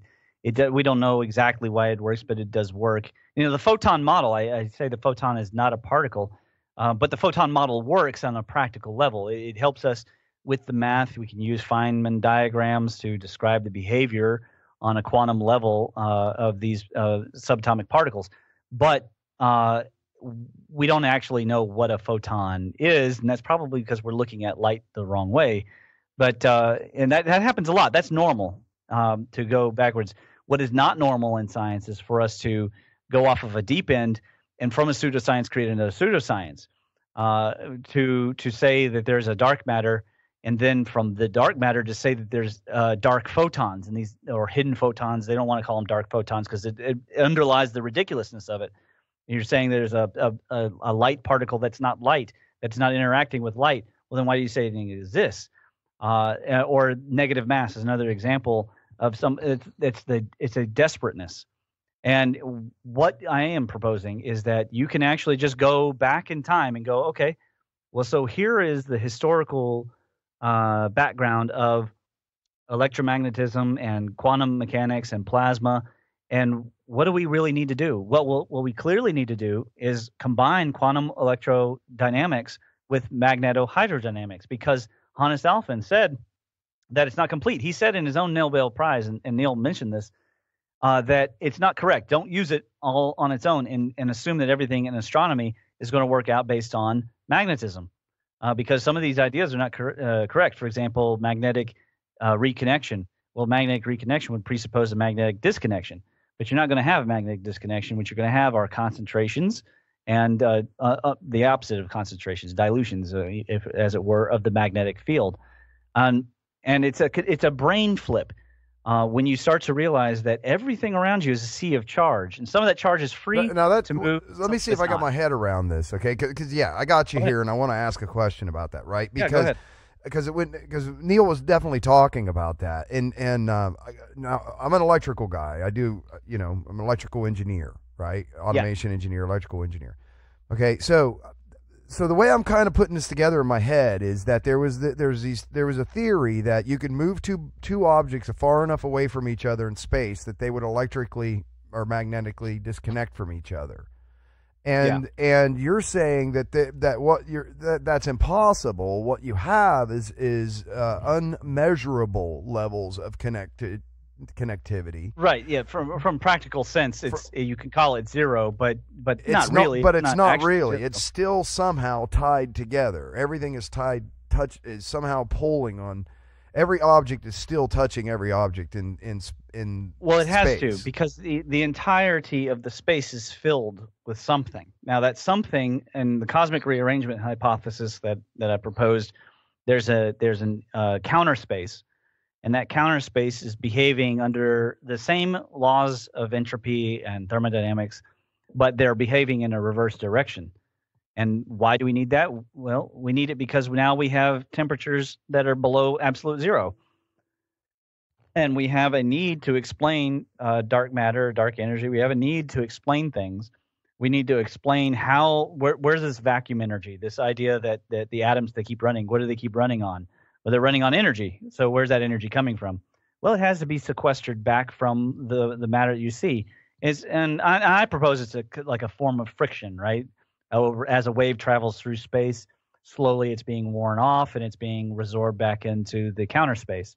And then you only need the two. And then now you've unified with the yin-yang theory, which is probably the most validated theory other than Newton's theory of gravity that's ever existed, that everything is existing in this polar relationship. So we have a need to understand how energy is moving in and out. And I am saying that it doesn't do to just to divide it up and say that it's not existing. I'm not saying we can't use magnetohydrodynamics, right? It can be clearly used very well. But the idea is it's important in our brain that we not confuse and tell ourselves that like there's going to be a place in space where the force isn't existing. Of course, it's still existing. It's just not existing in the form that we're used to, right? When plasma is under Markov convection is coming into a high compression and is entering a glow mode, and then it's entering a high energy mode. It's almost like an arc mode, but it's about condensed matter and the behavior of condensed matter. It's sequestering energy from somewhere. That energy had to come from outside. Now, they like to in the mainstream, they like to say that it's gravitationally being sucked in. Right, it's like the black hole is pulling the gas off the star and it's being sucked in. But in the cosmic rearrangement hypothesis, charges are constantly moving about. In some places they're concentrating, in other places they're becoming dilute. That's the same behavior we see with water. And it's the same behavior we see with air. And it's the same behavior we see with everything that we can think of, whether it's money or populations. Anytime we look at objects moving around in space, they tend to congregate. Look at think of any party you've ever been to. People congregate and they disperse, and they congregate and they disperse. And so the energy has to constantly be rearranging around. So that's what I'm proposing. If you like your physics Newtony, right, that's fine. But what you're saying is you don't have to make stuff up to fill in the blanks. There's already another. So does this become? Is the supposition here that this is that now it's the theory is unified? You have a unified theory? Well, it's not. So we've discovered the unified field. We haven't discovered the unified theory yet because we haven't yet finished tying the strong magnetic force, and we're not going to unless we adopt an atomic model, such as the structured atom model or something that works. Once you test it in lab in chemistry, you make a new periodic table, and that periodic table makes predictions. Now you're in business because you can show how that strong force is actually an electromagnetic force. As far as gravity, there is actually an electrogravity. There are two electrogravity phenomena. There's a whole series of electrokinetics that would be difficult to describe because it's a diagram based and it has to do with distances of charges. And the other one is induction based, and it has to do with the idea that things are not being attracted to each other. What they are is being pushed towards each other by the movement of charge, let's say in space or in counter space. So instead of floating displacement kind of idea, it's different. Yeah, it's like and I think it's probably a mixture, because if you put two balls into a pond, certainly they won't approach each other unless the currents push them. But when they get closer to each other, they do, through electrostatic attraction, suddenly zip, and they like to stick to each other and then float together. If they had a charge differential, then they'll do that, and they'll form a new neutral, and then they'll float around, and then they'll either stay away from the shore because of currents, or they'll suddenly zip right over to the shore. I think it all depends on the charge densities, and that's what we see with the Earth's atmosphere. We see when charge densities behave a certain way, we can get violent interactions such as tornadoes, and certainly at least thunderstorms. Rain, clouds, things that weigh as much as ships being carried up in the air as if effortlessly. And then meanwhile, in other places, there seem to be enough attractive dust to even form the precipitation, let alone to create a situation where there's an attraction of precipitation that had been previously floating and is now wanting to fall to the ground. And for whatever reason, those deserts, maybe it's because there was a cataclysm. And if you look at my Unboxing Atlantis, I even have a map, and I show the possible pathway of something as it went by in these vectors, maybe left those deserts because it had created a charged dead area. Maybe that's all that happened to the Sahara, or to Saudi Arabia, or to the Atacama Desert. But there is a consistent relationship no matter what, because if you just have random thermal properties in your atmosphere, clouds are going to make it around, but they're not random. They're behaving in concert with the Earth's magnetic sphere, and they're behaving. There's a charge relationship that's happening, and it's certainly responding to the solar wind, but I think it's also responding to the Earth's internal mechanisms and how it's circulating. And of course, this gets into the spheres of heaven, spheres of Earth theory, and the entire electrothermal vine. I don't know if you want to go there. No, that's fine. Absolutely. I mean, you're on tear, man. Go. I'm sitting over here. Okay. This is all going through. I'm sitting here in my head going through all of this stuff. Well, and something else that always kind of interested me was that, do we take into account the energy that hits this planet other than solar energy? Because there is other energy that's constantly bombarding this planet, right? Right. And that we're like the dust chasing the bullet that is the sun through space, through like a vortex almost. Right. But the sun itself does not move necessarily in a perfectly straight line, correct? And that's correct. There's a period of time where there's a source of energy coming from the cosmos somehow, where the Earth and the planet and the sun, where the sun's not blocking that anymore. Right. And this happens cyclically, right? This happens like, it's a big cycle, but it happens cyclically. Right. So, and I've never heard anybody that's ever taking into account things like increased solar energy and that phenomena with how we chase our sun through the galaxy, and through the cosmos, and that's got to have an effect, because that's an enormous surface area. Very, very slight increase in energy would still have, I would think, significant impact on things like our climate and all kinds of stuff. Very much so. Look in the magnetic universe at page 34, the currents in the space scale. And we're going to point to two things. Tell me when you got it. Yep, magnetic universe, page 34. Yep. The first thing you're going to notice on the right, that the scale is highest at the top, and then it gets smaller. So at the magnetic hydrogen-derived jets, theoretical, you're at the 10 to the 18th amps.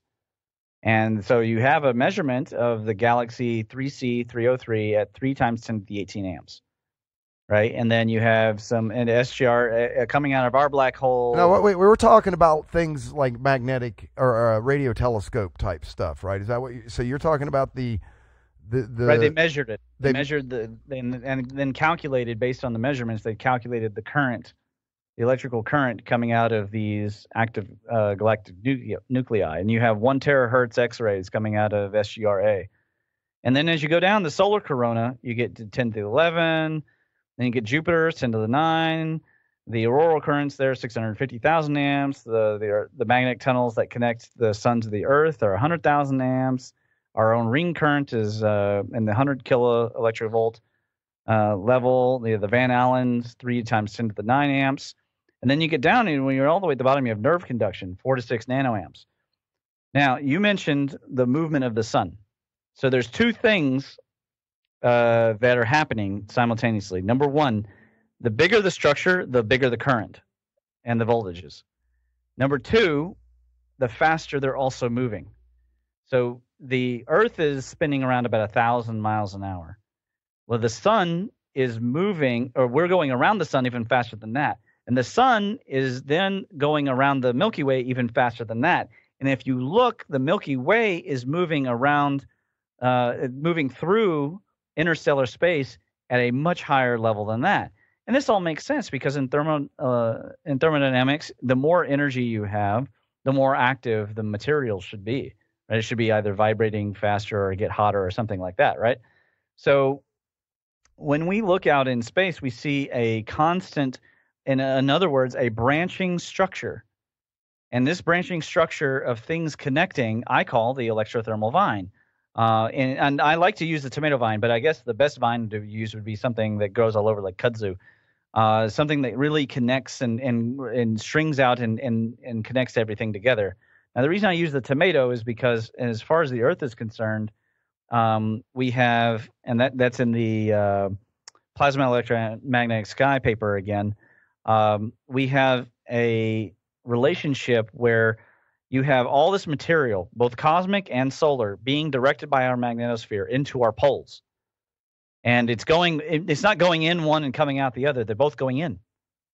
And then the Geological Survey has a measurement of how much the Earth is growing. But then they tell everybody that that's an error. Well, it's not an error. That's the Earth is growing. And we see that because we have a massive trench going around the world that's 64,000 kilometers long. And it's actually separating.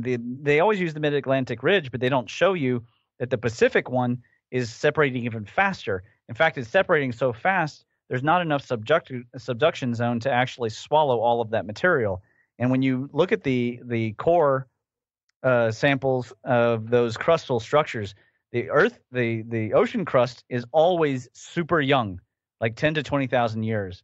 And then the continental crust is very old. In fact, on the North American plate, we have one rock that's supposedly 3.8 billion years old up in Canada. So the ocean floor is constantly spreading. And yeah, some of it is subducting and it's going underneath, but not all of it. And where it's pinching in at Japan and Indonesia and at Chile, you get the biggest earthquakes. But in other places, you've got rifts happening right in the middle, like the African Rift Valley. It's just spreading and it's growing all the time, and it's constantly spreading out. It's both growing and expanding. The growth comes from this electrothermal vine where particles, nuclei, and just thermal energy is being directed into the Earth's core, where a lot of it's being captured. Obviously, a lot of it's powering this, what they call it a dynamo, which is not a good term because that's supposed to be a DC generator. But anyways, so it's powering these gyres to move around inside the Earth, and that then radiates out, et cetera. And so the Earth does lose some heat, but a lot of heat is coming in, and even more than before because we're closer to the sun. Secondly, the Earth is expanding, and it's possibly because the water that's inside the mantle is expanding. It's not really exactly understood. This is all pretty new science that is coming out. My maintenance would be that there's some kind of quasi-water core, a reaction core. It's kind of like a soup. It's not water you can drink. The little bit of it that's come up from the mantle that is at the bottom of like the Gulf of Mexico, and they've gone down and measured. I mean, it's the dead zone, right? Nothing can really survive in that environment because it's not water like the kind we drink, but it's a proto water, and it's being chemically acted upon by cosmic rays. Maybe it's neutrinos. Maybe it's tachyons. I mean, I don't know. There's a whole lot of potential variables as to what's causing it, but it's a complex interaction, and it's having an effect. And that would be one of the mechanisms you could use to talk about the crustal collapse. There's other ones, but this tomato, as it ripens, just like a tomato on a vine, it eventually does have these big splits. And those splits can cause, of course, devastating reactions for us around the planet. I think it's actually okay right now because the boundary that we live at, if you stop and think about it, we live on top of a solid crust that immediately turns into a gaseous shell. So you have two different shells. You have a solid crustal shell, and then you have a gaseous shell. And there's no sublimation happening. Like the dirt isn't sublimating into gas like carbon dioxide would. They're just floating like right across each other. That is going to be a huge difference of potential, and it's going to create just the right environment for life. They were always so surprised to find out that there were animals and things living next to those volcanic vents in the bottom of the ocean at the deepest depths where there's no sunlight, but they shouldn't be, because all of our biological science has taught us that the best places for things to find nutrients are going to be at boundaries. So deer are going to prefer not the deepest dark of the forest and not the most open area of the field, but the boundary between the trees and the forest. That's where they're going to find a lot of different types of plants, a lot of different kinds of nutrients that they can gather. And as humans, we have to start really maximizing our use of the crust in a smart way. We're doing a lot of destroying of topsoil in order to get at nutrients and materials. That's not a smart thing to do because there's only so much arable land on the planet where there's good access to water. But there's plenty of crustal boundary where this interaction from a deep reservoir of energy from the inside the earth that's receiving from the sun and from cosmic rays is now coming upwards and interacting with the atmosphere. And the atmosphere is, if you stop and think about it, is actually just the lower boundary of plasma shells. And they're more energetic in the upper plasma atmosphere. And there's a lot of things that they didn't believe in before, like sprites and elves, and the various types of lightning discharges that are happening up there at 650,000 amps of energy. And then it becomes less violent as it gets closer to us. And it's really quite remarkable and almost miraculous that it behaves that way. And here we are just in the middle. And that's the kind of boundary we want to be in, because one of the laws of energy that I wrote is that life, or the energy, is relatively abundant, but it's also relatively hard to get. And that's why people cheat and why people steal, because money can be it's relatively abundant, but it's also relatively hard to get.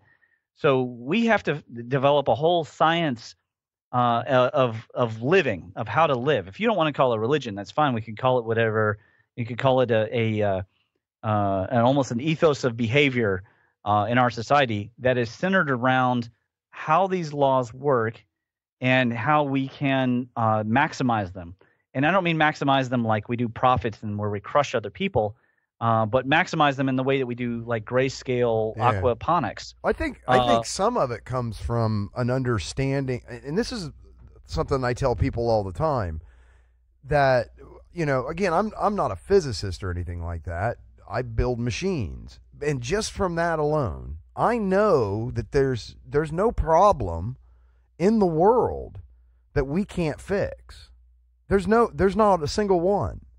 There's no energy problem. There's no food problem. There's no drinkable water problem. There is no problem we can't fix with the technology we have available today. The problem is that people won't let you. Okay. Right. So and I like that you boil that, you sort of boil it all down. It's one question, and the question is energy. And we don't even have an energy problem. We have a distribution problem. Because we have, there's countries in is Iceland or Greenland where everything is geothermal, everything. Yeah. Okay. They got energy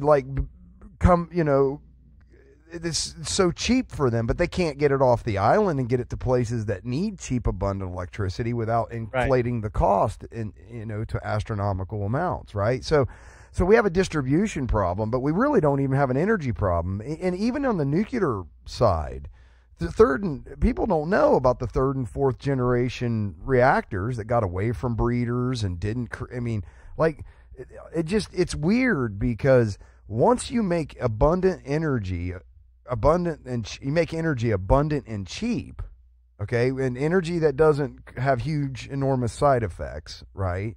When you break, that's the barrier. That's the only real issue, because once you break that barrier, we can fix everything else. That's no problem. We desalinize water like there's no tomorrow, but we got to get the energy really cheap to do that. Yes, and the thing about, like, nuclear is a good middle solution because it still relies. Okay, so yes, like Tesla said that burning oil is the most barbaric way to get energy, and he's right. Burning something is always going to be the most barbaric way. Yeah, it's the lowest, even on the nuclear scale. It's almost at the bottom for the amount of energy that's available that you're actually able to transfer into something useful. It's terribly inefficient. But it's going to help us to get spacecraft out into space to set up a web to capture. I list on page 121 of the Magnetic Universe some of these extra ones that we haven't thought of. Of course, at the top, solar, wind, hydroelectric dams, thorium, tidal. And then I start talking about spare wind, solar wind, stellar signals collection. So the idea here is that we have diodes that are photoelectric, right? They convert visible light into electricity. But there's a huge amount of spectrum that we aren't converting. In many cases, there are loads of stars that produce tons of energy not in the visible spectrum. Planetoid asteroid charge and fuel harvesting. Of course, we can mine those asteroids too. Hurricane and vortex and supercell harvest. If we could figure out a way to fly over top of where these Earth spots are, right above these hurricanes, and collect just a small amount of that charge and then beam it over to a receiving station. Landfall and volcanoes. So anytime there's a separation zone or a potentially like think of Yellowstone, there is a potential for harvesting charge at that location because there's something special happening. I'm not advocating, by the way, that we rape our national parks, but there's tons of them around the world, and they're already doing some cases, maybe even not enough. Like Victoria, there could be methane bubbles under there. If they don't actually get that stuff out, it could actually threaten life. Piezoelectric farms and Giza, the Great Pyramid, like resonant power plants. Lightning and sprite collection and charged thermal hotspots. So finding places, because everybody's had an experience with the dust devil, and you always wonder, like, well, what happened there? That's a charged thermal hotspot. Now, how can we predict those? How can we get them? We're going to need better modeling. We're going to need a lot of nonlinear computing power, that's for sure. Maybe we need quantum computers to even do it. But it is totally possible to do, to where we can start harvesting charge all over the place. And I know it's possible to do because we as humans do it all the time. We just don't think of it that way. We think of it as calories. In your house, you have a desert. It never rains, and only a few species can survive it. You have flies. They can get the calories, but they can't ever get it back out. And it's like the house spider. That's like the house spider and the ant is about it that actually is able to live in a homeostatic way inside of a house because it is such a nutrient desert. But we create an environment where, as humans, we get easily attained calories for cheap that can be stored for a long time, and we feel very safe to eat them. We're the only species that can do that. So I know that we have the ability to actually harvest these things. It's just a matter of whether we can deal with our demons that go back to the cataclysms and also the age of Taurus and the age of Aries, in which we lived in many ways, barbarically.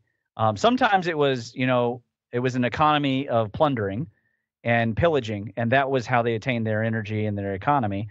And they exchanged DNA. Of course, biology driving a lot of this, right? These behaviors. A lot of it was the urge to go and spread their seed to cultures that were pristine, or whatever, however you want to say that. And then in the age of Aries, it was just outright bloody, mimicking the god of war, and in creating a blood-filled environment. And that's the worship of blood. The essential energy that's behind the blood. Of course, it's all metaphysics that we can stay away from for today. But getting at that energy, we did it in such a I don't know, like kind of a gross way. And I'm a guy, I like, I like boxing, I like martial arts, I like action movies, but I'm just saying that some of these behaviors were not coherent with nature. It's one thing with like if a lion and another lion, a male lion, fight in order to take over a pride. It's another thing if a male lion, if he has a perverted mentality and he comes in and he kills the females. And that happens, and it happens in environments where nature has been perverted somehow. Maybe there's a local strife in the community, and there's been a lot of poaching, or maybe they've been living off garbage or something like that. The scientists don't yet understand why occasionally male lions will form super packs and go around and victimize prides, but it does happen. So when we see that, what I call uber violence, what that really indicates to us is a lack of what the Chinese would say, not following the way, not following Tao, which if you get down to it is not following the force. It is a fear in our subconscious that energy and resources are totally limited. Yeah, a couple finite, thousand, and they're not. Yes, that's a big one. Boy, they're not. Yeah, I agree with you 100% there. That is their energy is unlimited. We just got to figure out efficient ways to get it, but it's out there in abundance, no doubt. About 3,000 years ago, there was a medical conference held in India, and the doctors were getting together to talk about the diseases of poverty, starvation, schizophrenia, civilized diseases, first world problems. And they were talking about all these things in relation to the invention of the village. And so when we create a solution such as civilization, it's imperative, in my opinion, that we do not ignore the need to see all the cons that come with it. You create a justice system, but it adversely affects certain segments of population. You create an economic system, and it adversely affects people on perhaps the poor scale or perhaps the elderly, et cetera.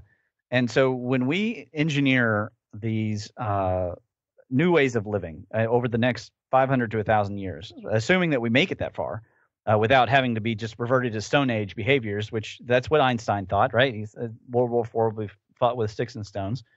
I don't think that's a very positive outlook, but it is what it is. It's what a lot of people very nihilistic, isn't it? I think most people tend to believe that.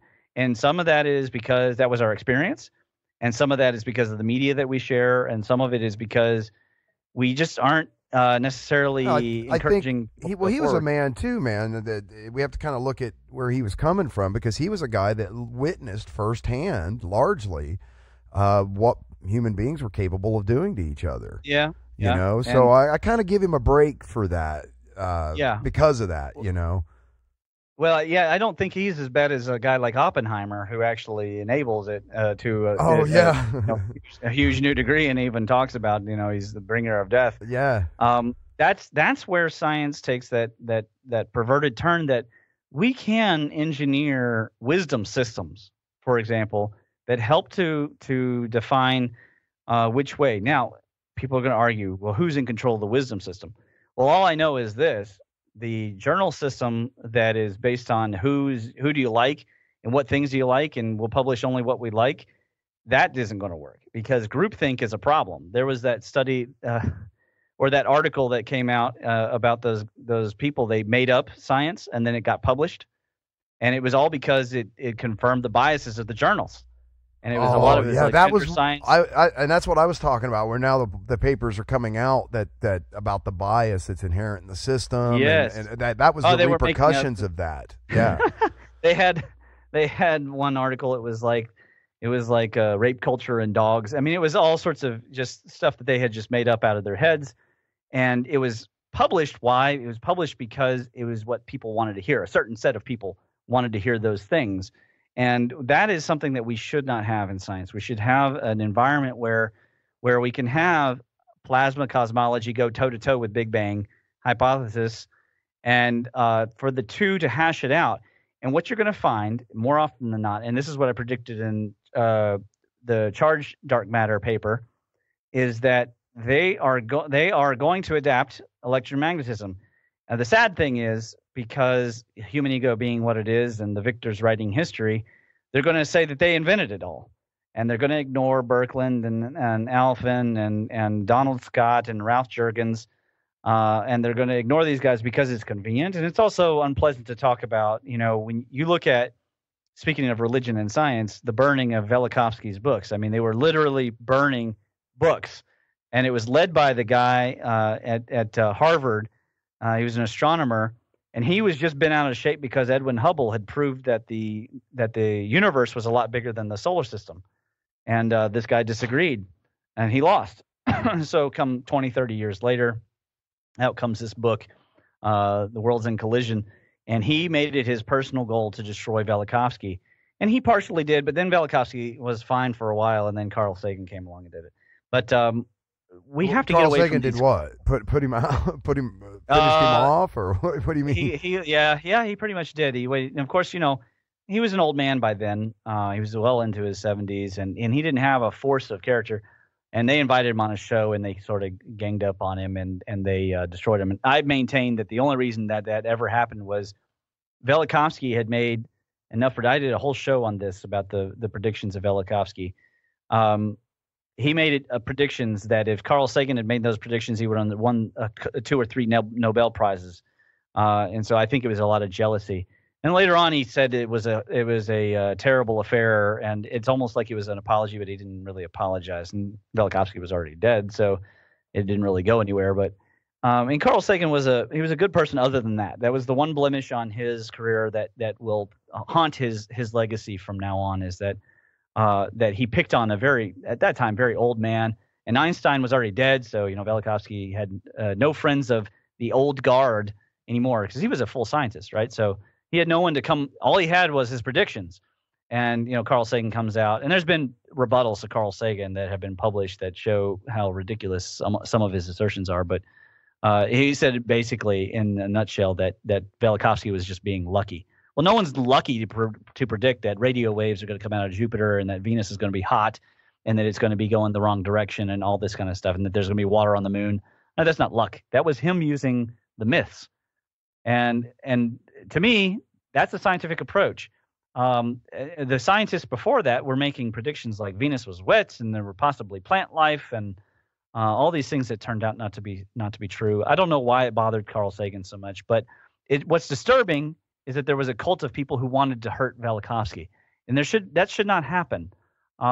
It should not happen that any scientist who promotes a hypothesis which is new is going to be subject to attacks upon their very person in order to produce it. And that's why I say that science, as much as it aims to be cold and objective, if we don't engineer a system whereby those tendencies of humans can come out in a safe environment, it's going to show up in science. It's going to show up anywhere. I mean, realistically, you could find religious behaviors in sports. You can find it in economics. We like our tribes. Human beings, we love to tribe up, man. Love our tribes. That's because it is ingrained in us. It's been way too ingrained in us for 40,000, maybe even 200,000 years, because we're biologically modern for 250,000 years.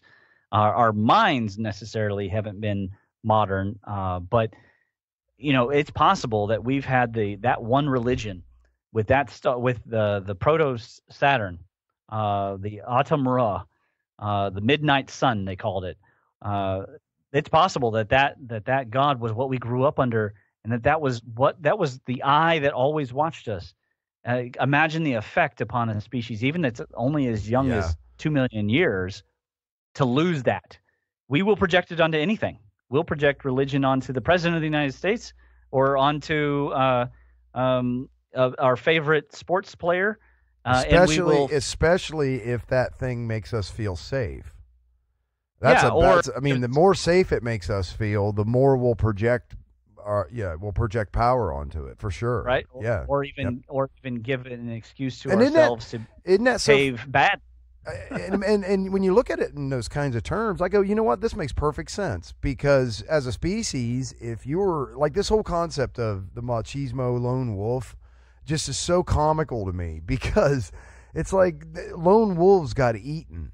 people that were I'm a badass lone wolf. No, you're not. Nature will just kill you. So that is something that is imagined as powerful by us as a species. But conversely, the reason we exist is our ability to tribe up and hand power and authority to certain people or individuals. Like that. Well, and on all of that goes back to the smart to the one king. that keeps us alive. Yeah. The guy that keeps the bad guys away is how we survived as a species. So it's like we're constantly looking for that tribe to join, always. And we're unfortunately or fortunately, depending on if you like the survival mechanisms. See, I don't say that I like or dislike what happened in the past. What I say is it was necessary for the survival of the time. You know, it's just like the Donner Party. It was just what had to be done. And good, bad, or indifferent. Here we are. Right. It is history, so we don't want to repeat it, especially the stuff we're supposed to be learning lessons from. But however, we are. But we do. And the thing is that, like, think about the Lord of the Rings movies. Not only is that a reference to Saturn, but then you have this entire Return of the King. And what do people constantly? We just had this again. Aquaman just came out, right? This idea that the king is going to return and save us. And you mentioned the machismo environment that's created. This is all going back to an ancient form of religion. If we don't understand it, it will control us. And for a species that is obsessed with getting control over nature, it would be best if we could get control over human nature and human behavior and to develop systems that counter and check it. Now, I'm not saying to a frustrating level. You know, it's like, every time somebody goes to hike a football, you can't have a quarterback. You got to have an amorphous leadership or something. I'm not saying to that level, but I am saying that we need to understand how these religions they came about and why they came about as engineered solutions. It's powerful. It is so powerful and pervasive because once you kind of understand that.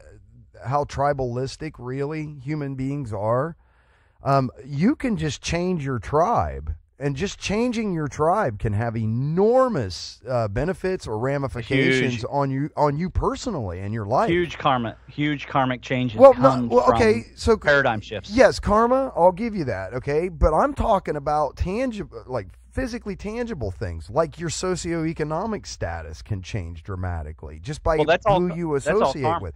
Yeah. Okay. So we're on the same page. All right. When I say karma, I'm talking about the full deep Mahayana understanding of karma. Okay. Not just like your sins and like you inherited your genes from your parents, but all of your choices. It's an input-output algorithm, which we don't understand, fully. We don't really understand how that, on the physics level, we don't understand how that event in the past manifested 20 years in the future. We don't know how that happened. We have an idea of mirror universes. We have antimatter. We have thoughts of things slipping in and out of existence, blah, blah, blah. However, it is carried forward, and that energy is somehow manifested in a different place. Sometimes it's instant. We all love instant karma videos, right? Justice served right away. But the fact is, sometimes it isn't. And how it all summarizes into your life and expresses itself can be a huge determining factor.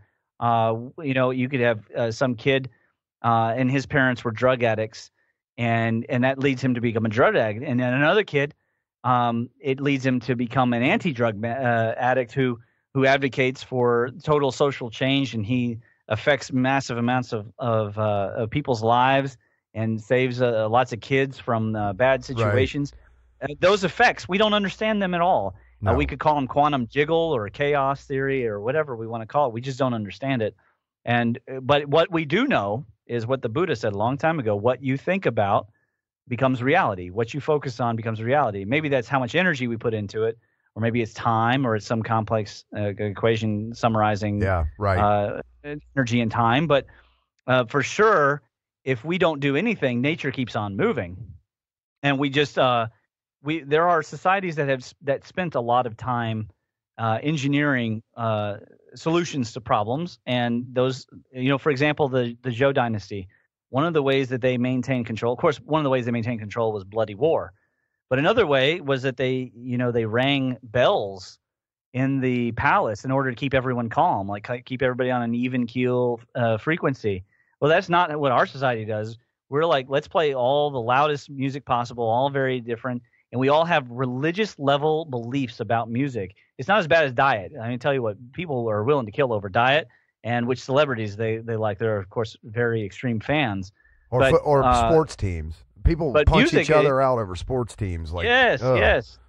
Yeah, but music has become one of those things that has disturbed us. Now, I love some disturbing music. I'll listen to Metallica any day, really. But what we haven't done is sat and looked at how the effects, let's say, of television and what that has done to the family, or video games or something like that. Whatever thing that could adjust frequency that we encounter, whether it's vitamins or energy drinks.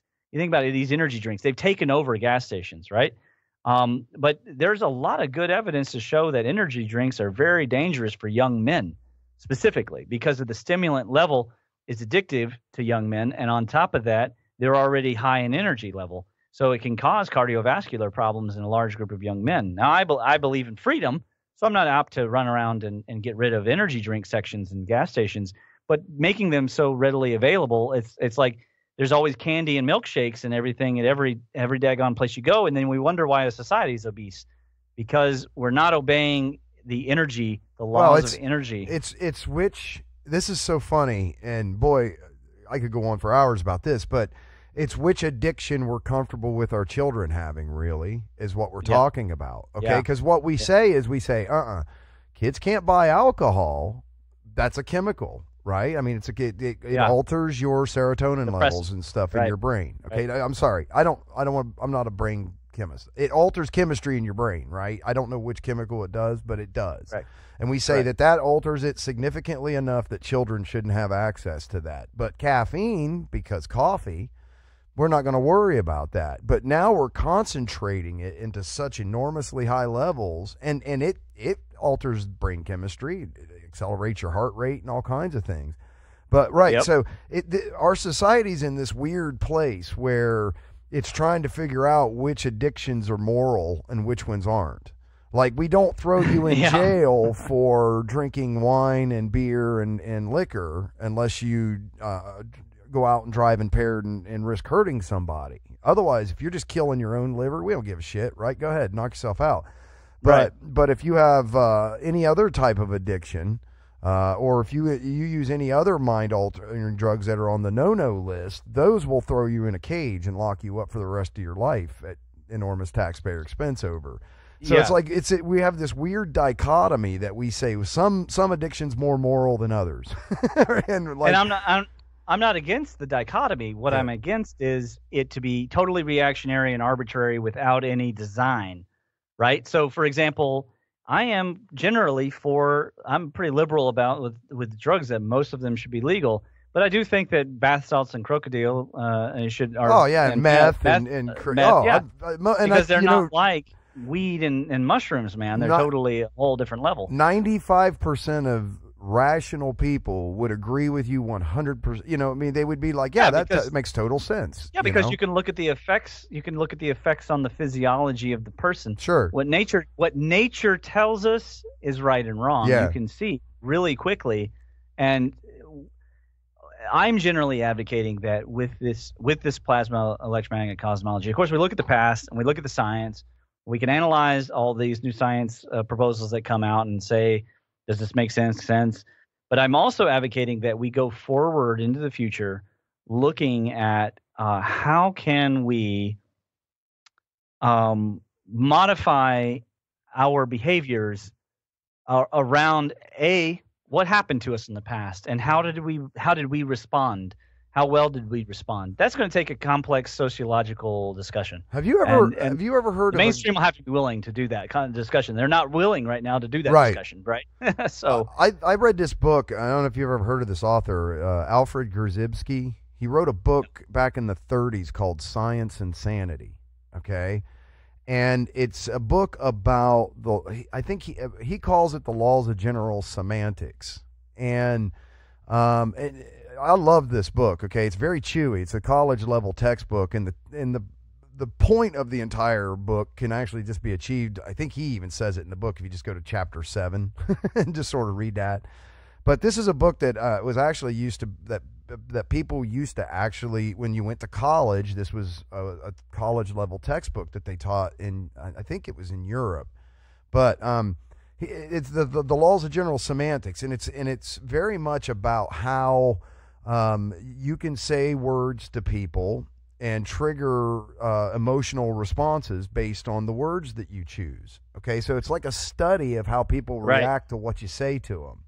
Okay, now my infatuation with this book started from my background in sales. Okay, because what I wanted to do was I always wanted people to receive me in the best possible way. Okay. So I learned how to not trigger unwanted semantic responses from people by avoiding certain types of phrases, certain word usage, things like that, depending on the company that I was in. Okay, that was the first step, okay? But under that realization, I also learned that you could conversely, if one wanted to, you could use that same understanding to trigger semantic emotional responses in people. And the easiest ones to do are to piss somebody off. Yeah. It is the easiest thing in the world. Oh, yeah. It's super easy. and once you kind of learn, like you can learn when people talk to you, you can hear what their semantic triggers are based on the way that they structure their sentences and the things that they say. Okay, so full disclosure here, right? This is something that's always fascinated me. It's all part of the human condition, and no doubt this is probably why I ended up in like doing podcasting too. Okay, but I would encourage you to read it, because what you find out inside that is how powerful that semantic trigger, those semantic triggers and those semantic responses are inside people. And that is directly related to tribalism and groupthink. Yes. Okay? It's all tied in together. And what's funny is when you start to understand externally what people's semantic triggers and responses are, you also by proxy figure out what your own are. Okay? That sounds like a fun book. It's amazing. I mean, but he goes through the whole, because you're always referencing Aristotle. In the last podcast, you referenced it heavily, and he talks about that. Grzybyski talks about Aristotelian thinking and non-Aristotelian thinking, and his supposition that one of the things that really turned me on about this guy was that the entirety of knowledge for a given society is stored in its language. In that, the more language that a society has, the more words that they have, the more knowledge that society can encapsulate. So that just makes sense. Yeah. So if you don't have a word for XYZ, then XYZ doesn't exist because you can't capture it and record it, right? Yeah. One of the best aspects of the English language is that it does it so well. The Japanese also do it. Yeah, Can you hear me? Yeah, absolutely. Yeah, they have all kinds of different words that are only turned by like inflection. Where you put the inflection on the phrase determines what the word actually means and things like that. So it's very more, I think you get more feeling from that, having a language that way. But anyway, I could go on forever. But anyways, so we covered a magnetic universe. We covered on the origins of religion. Those are two of your white papers, right? We talked about EPMC. Can you go into a little bit more detail? You were talking about this earlier, how we can't actually, it's actually not, the term electric universe is already kind of copyrighted, right? Well, that is a copy or a trademark. That's what term. It was. Now, people are welcome to use it. People use it all the time. I don't publish under that because it is technically a property of Wal Thornhill and Dave Talbot. So, also, obviously, that's going to set, like Anthony Peratt, he was friends with them, but because of the pressures within the academic community, he had to separate himself. And on his own webpage, he says that he's not a part of the Thunderbolts project. And he makes it very clear. I mean, he's a plasma cosmologist, and he's into the same stuff. And then he's, Robert Schoch is now talking about Parat plasma glyphs, and he's a geologist, and he's spoken at EU conferences. So right. And he often gets. I'm glad you brought him up. I was actually going to mention him earlier when we were talking about some of the ancient history stuff. He often gets roped in with the ancient aliens crowd because. Well, he went on the show because he was. Fair enough. But he's not necessarily somebody that believes in all the theories that they propose. But he's got a very specific field of study, and he's still kind of towing the same line. And I think as of yet, his theories have really kind of held up. And they have, and also so have Robert Bauval's. And the way to me demonstrating the constellation alignments of the mounds here in Kentucky, I was using Giza, and I showed that Giza's best alignment through fraction ratios is 11,000 BCE. But I didn't set out to prove that. I just say it does hold up pretty well. Certainly, we can easily see that the pyramids, not only were they electrical in nature, they were electric power plants with flushing systems in order to, as safety mechanisms. So they had hydrology involved.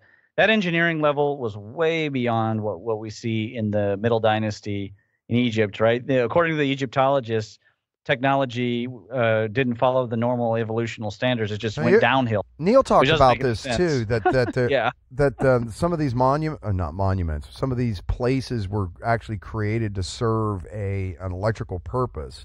That's correct. And he was talking about how it would cause, like the blood crossing over the insulation boundary would cause it to cause the iron in the blood to glow, or it did something to it, if I remember right. But and I kind of get that, that technology, sufficient technology would look like magic to someone who didn't understand it, and I think that the condition of human beings is that it will always try to use something like that to its own personal benefit first. That's kind of what they do. So again, every time there was a cataclysm, they would hearken back to a more golden age, and they would revitalize that ancient religion. Here in America, you had after Mars passed near to Earth, or we passed probably near to it on our way through to our present orbit. There was a revival of the war god and cosmic mound building culture, and the oldest diffusion that we can get any evidence for is the Welsh, going back to 362. There's no proof the Phoenicians ever came here. That's just a theory. The Welsh have records. They have stone records, and there's stones that we found here, and there's behaviors. But this is in the 600s BC, so this is way before that. And then after these mound cultures sort of went away, new mound cultures sprang up, and they were even more zealous about the way that they practice. Now, there's a theory out there that the Cahokians and Mississippian culture had come up from Mexico, and that's perhaps why they were so zealous. But we don't really know why the Fort Ancient culture and the Mississippian culture practiced a similar culture to the Adena Hopewell. But what I'm saying is that in the absence of the continual fruiting of a scientific tree, such as at Giza, or at Göbekli Tepe, or in Sumer and Babylon, in the absence of a continuously fruiting scientific culture, what you will get are people that inherit the resources, the memories, the myths, and then they will engineer, as a reaction, their own new religions around it. You see this in China. Some of the most scientific work in China all happened from the Tang Dynasty backwards. Right. And then they became much more superstitious between the Middle Ages, our Middle Age time, and the Communist Revolution, that there was a huge amount of religious fervor in the 1800s. You had people going around thinking they could summon gods to defeat bullets, And when we look at Egypt, it's very clear at a place like Luxor that the stone work, if you can read about this in the Lost Technologies of Ancient Egypt by Chris Dunn, the stone carving, shaping, the setting it up there, all of it is so symmetric, so planned, so geometric, and in many ways perfect, but not always perfect. And that's what he's able to reverse engineer things, is when there's imperfections and mistakes. Um, and then later on, you get an Egyptian culture that is much more superstitious, much more based on a cult of the dead, and then they have mummies and they have incest. Why do they have incest? Well, because the ancient god was his own mother, his own father, his own, he'd marry his sister. It was all this incest in the original god. So when they read it, they took it too literally. And this is a tendency of human nature. It's always a struggle to make sure that we keep the most advanced thinking at the forefront and not let it fall into the background. When electromagnetism became part of our culture, people didn't understand it. They still don't understand it. If you ask a person how their cell phone works, they couldn't tell you. Oh, yeah. 99% of the population of this planet can't tell you how a lamp works. They'll tell you the word electricity. Yeah. Yeah, they don't know what that is. It hurts. It hurts. If you stick your finger in there, it hurts. So it's dangerous too. Oh, well, and Edison almost used that to destroy alternating current. Thankfully, Tesla was a little bit thank smarter. God, right. But imagine, if he hadn't, how we would still be very much in an 1800s level culture. I mean, you wouldn't have computers, that's for sure. So we relied on that revolution, but then it took such a back burner compared to, we rely on technology which bootstraps itself coming forward. And this technology using that, this software improves on that hardware, improves on this software, improves on that hardware. Perfect. But the fundamental science, it's very hard for it to make leaps when we have cults of personality, when we have cliques, when we have political intrigue within the scientific community. These are the things that need to be dealt with. We need to engineer solutions for in order to go forward. Of course, we need to engineer solutions for a lot of problems in our society. But there's no shortage of need for engineering. There's no shortage of need for scientific thinkers, free thinkers, though, because all of our best scientists in history, they were all weirdos and free thinkers. Every single one of them. They used to get mad at Heaviside.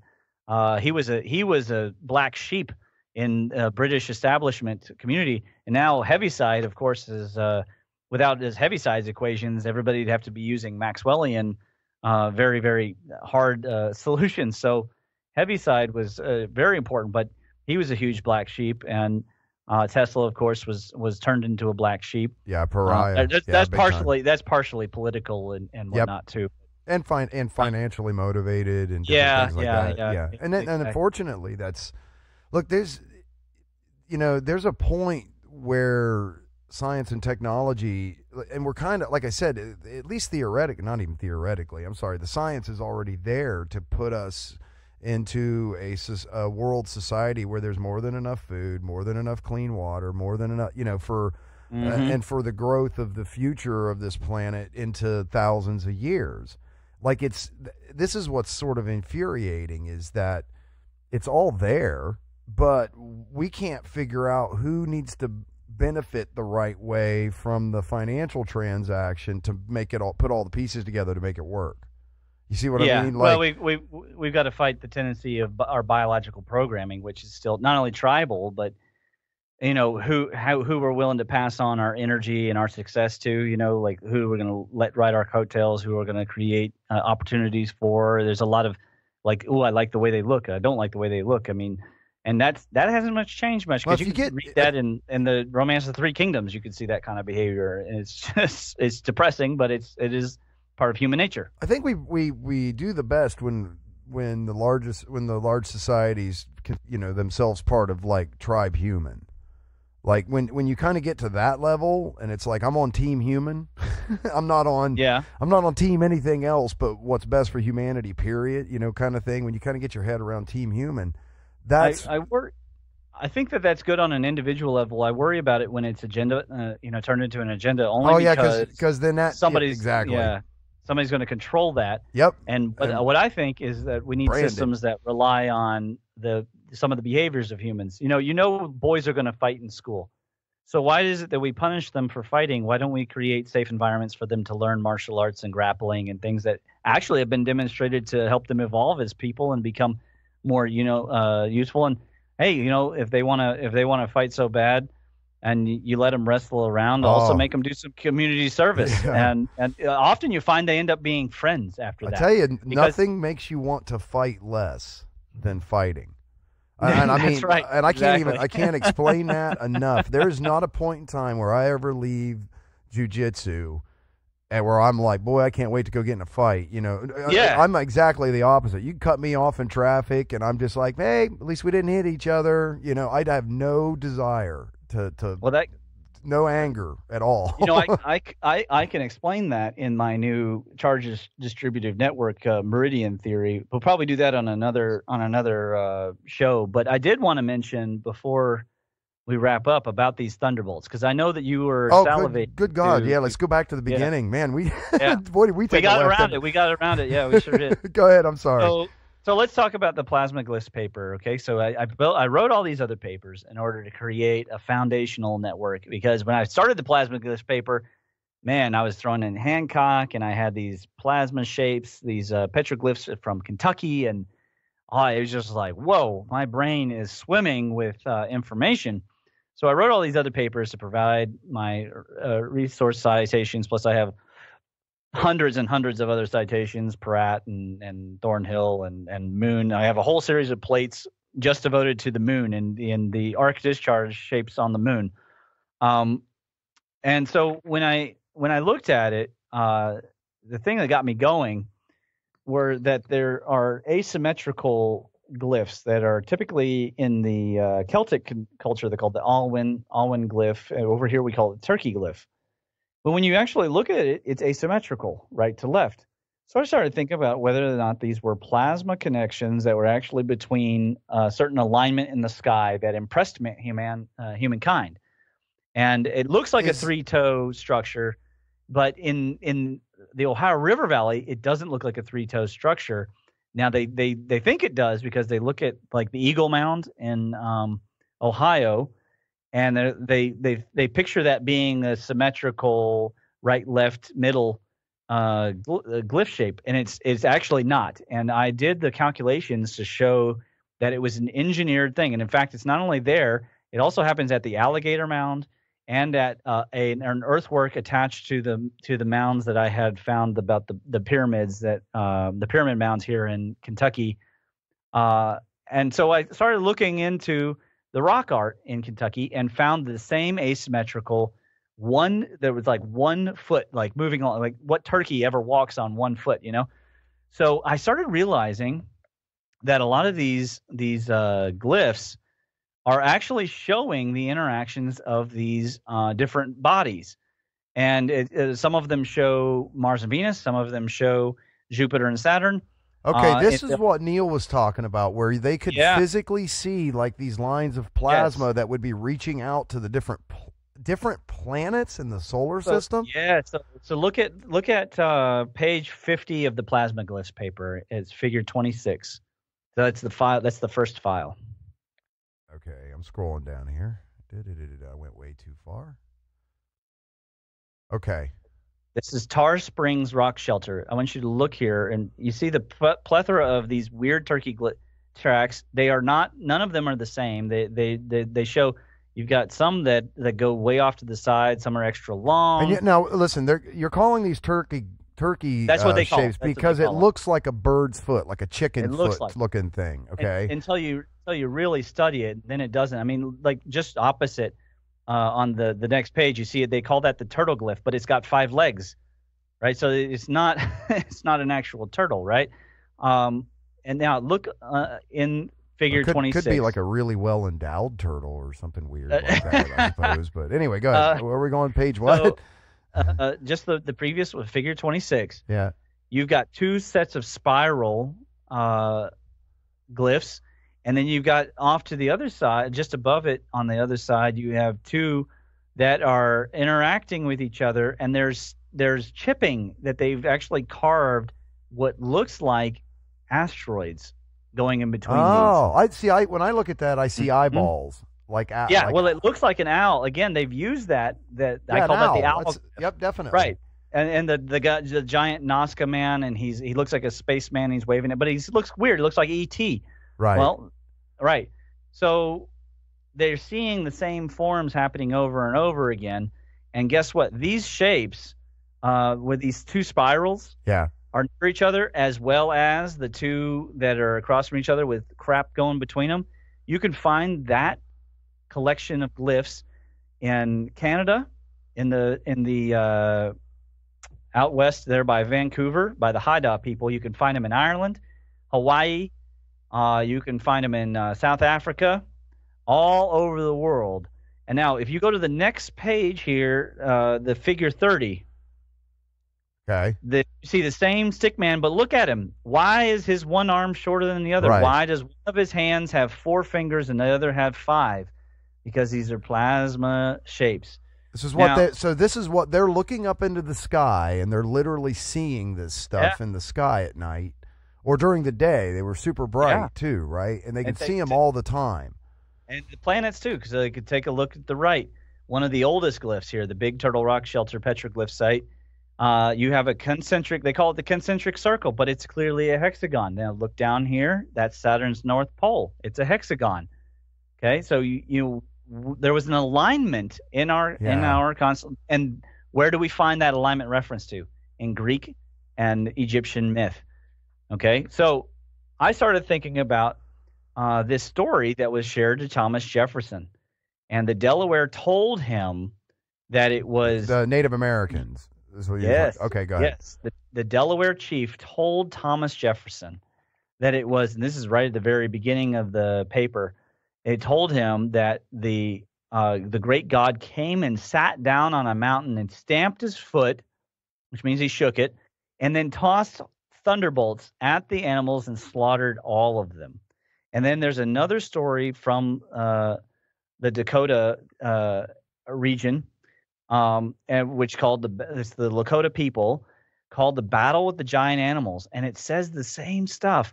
And the Ojibwa. So all these I put at the beginning of the paper so that people can get an idea of what we're talking about. Then I spend time, of course, showing the different shapes, different places where there were spirals, and they were created by different tribes, different cultures of people. They weren't writing each other and posting up this kind of information. For example, there's no internet. This is page, that we know of, huh? Right. So look at page 59. You have the Nazca monkey earthwork, and what do you see? 4 fingers opposed to 5 fingers, 3 toes, and then you see this funky shaped head and a spiral. I always made this joke. Something happened in Nazca, and I always made this joke because there's Nazca seems to have like 3 different personalities.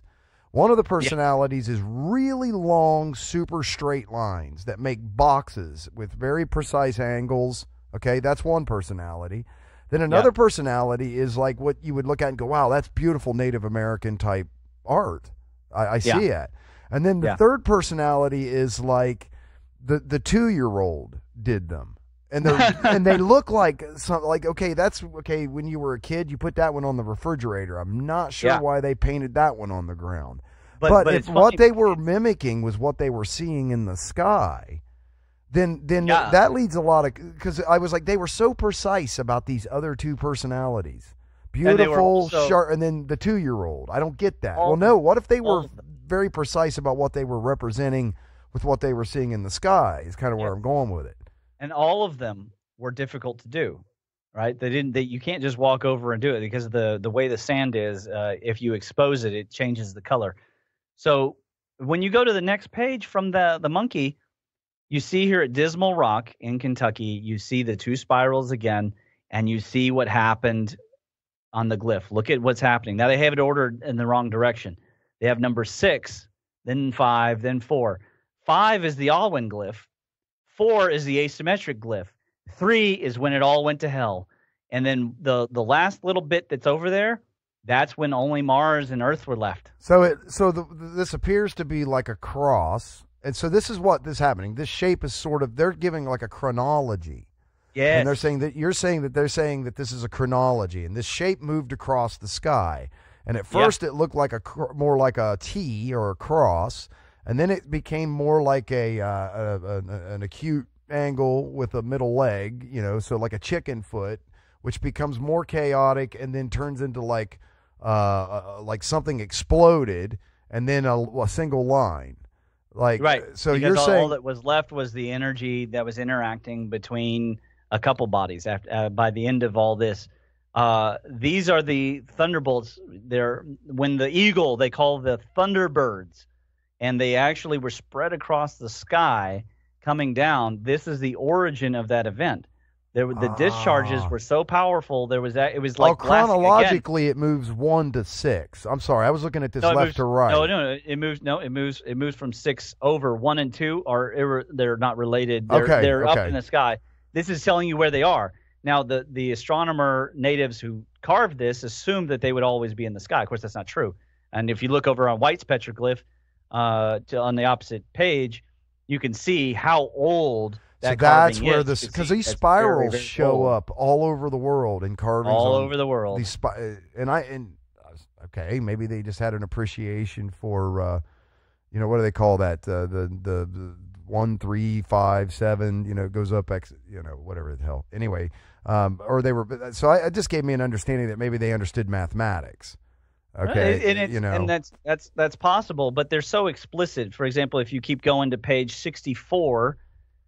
And you see the smiley face glyph that is shown in Egypt, and you can see just off to the right of the smiley face glyph, you can see the center god with the little bit of a connection going from the center core to the outer shell, and that is a common earthwork in the Ohio River Valley and in Ireland.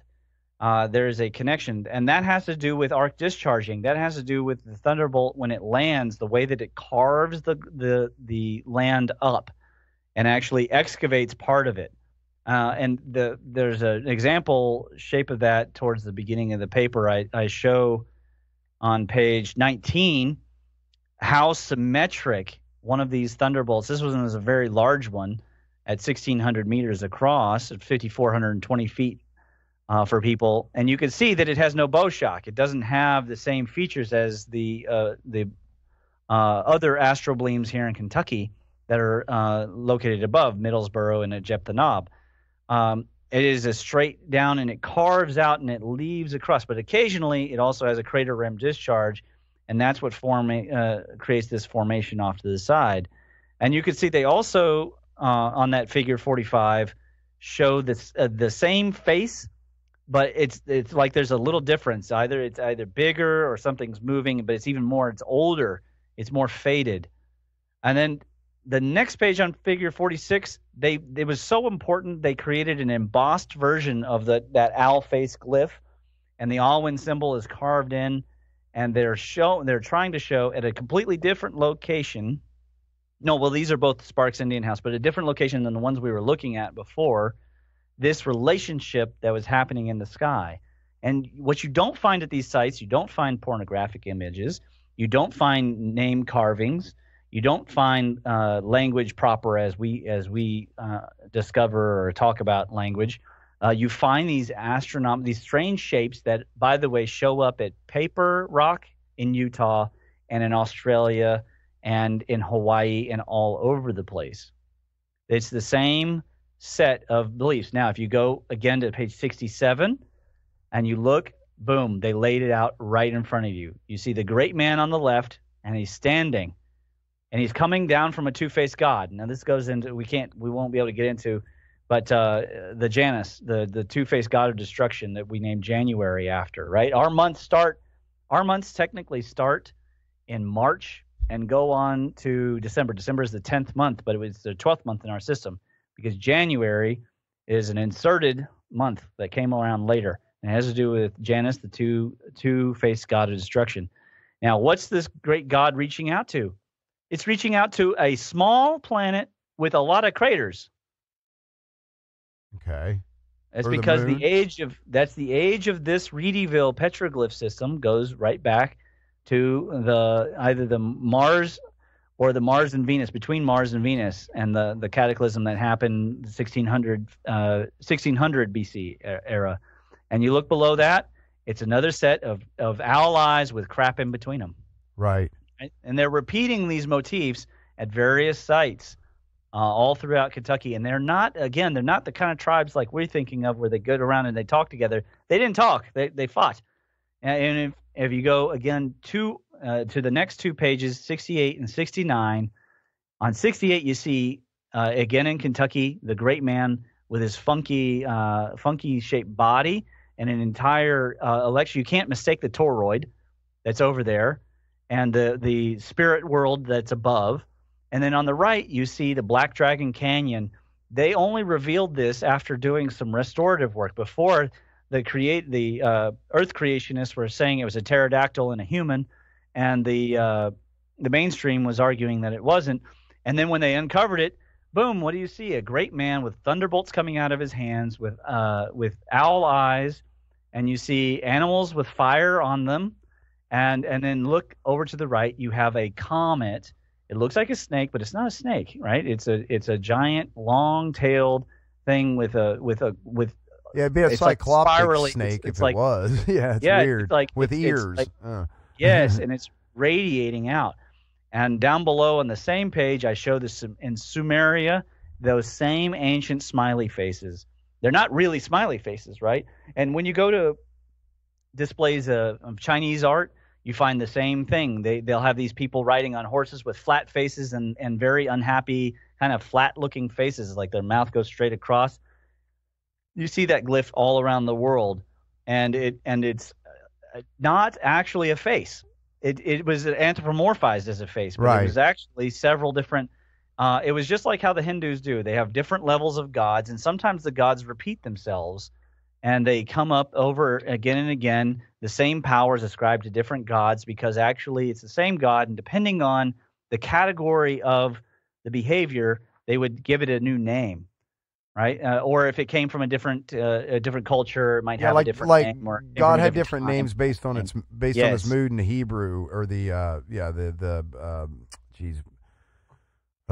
descendants of Abraham, the Abrahamic religions, right? Where they ascribed God's mood was sort of the name, because they couldn't say the name of God, right? But you could say what mood the big guy was in or something. Right.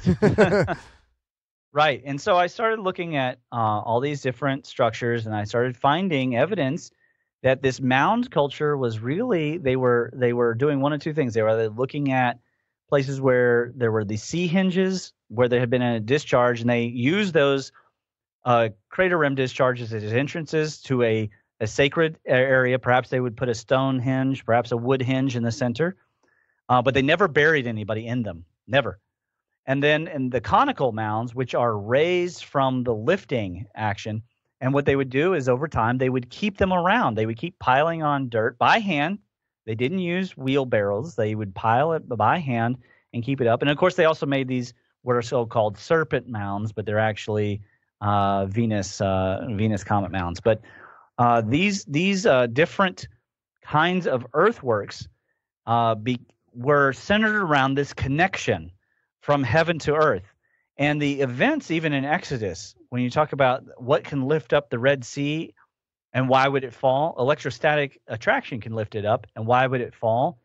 There was a thunderbolt reportedly in rabbinic sources nearby, and after that, the whole thing fell. Of course, they interpreted it as they were God's chosen people. Who wouldn't? They lived, and the pursuers died.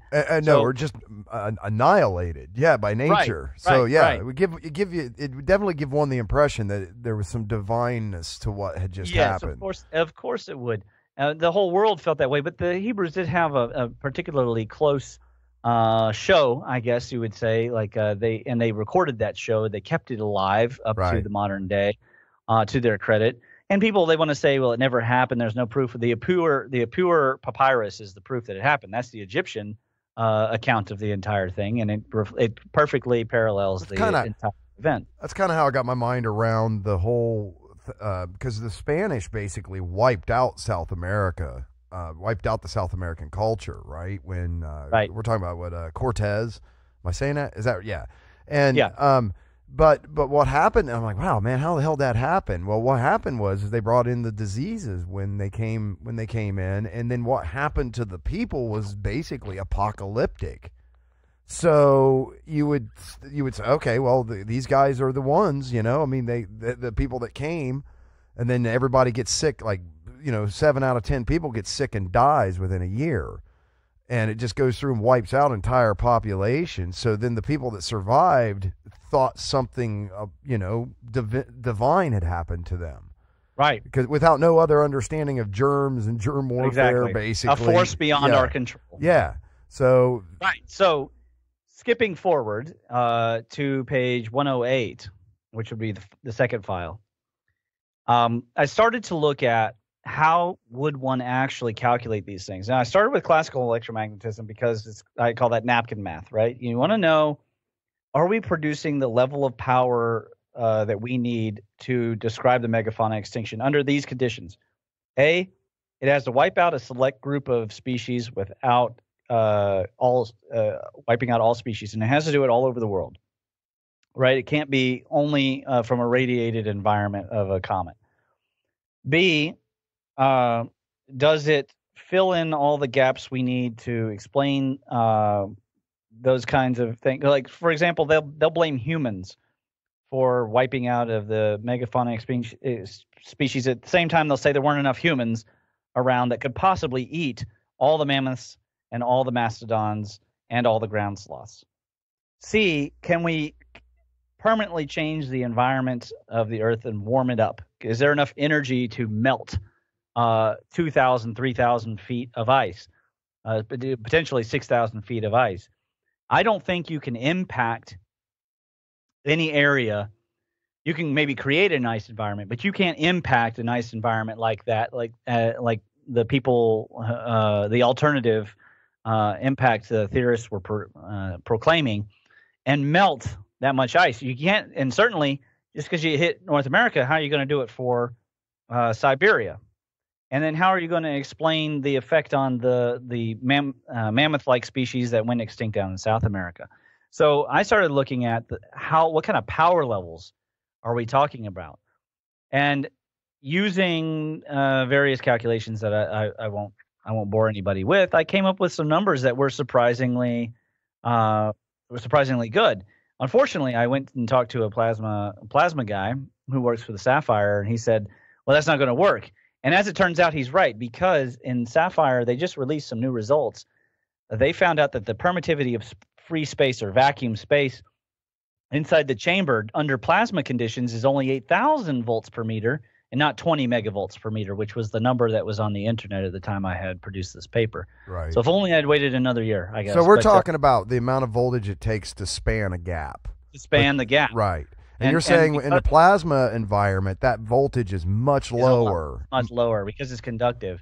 So on page 110, I introduced, because of the myths and because we need a culprit, okay? We can't just say an amorphous thing like it was Venus, but we don't have any proof. I look at the moon. I look at how unstable the moon is. I look at the fact that it's a two-faced god. Okay, it looks different on the outside. It looks beat up like Mercury, but on the inside, it's got a black face. And it's smooth, and it's to our eyes, it looks smooth in certain areas. You can see where the impacts are because the white dust comes radiating out, and the other area, it looks pocked, and it looks when you zoom in on a high resolution image of the moon, it's totally pocked.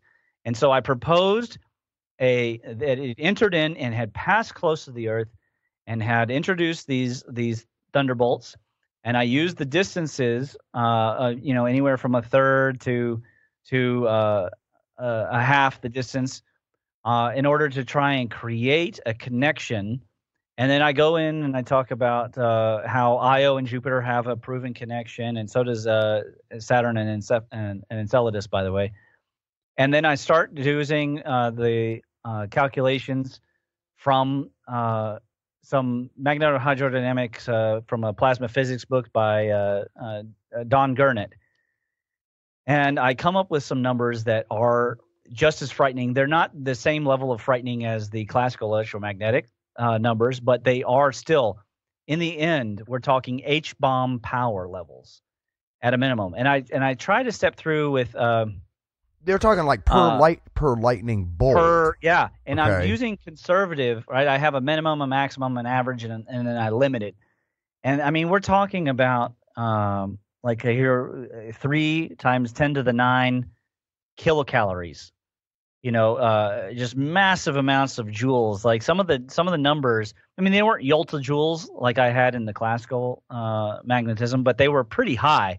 And on the next page, on page 116, I note, the H-bomb release was, times 10 to the 9. It was 4.184 times 10 to the 9 joules per ton.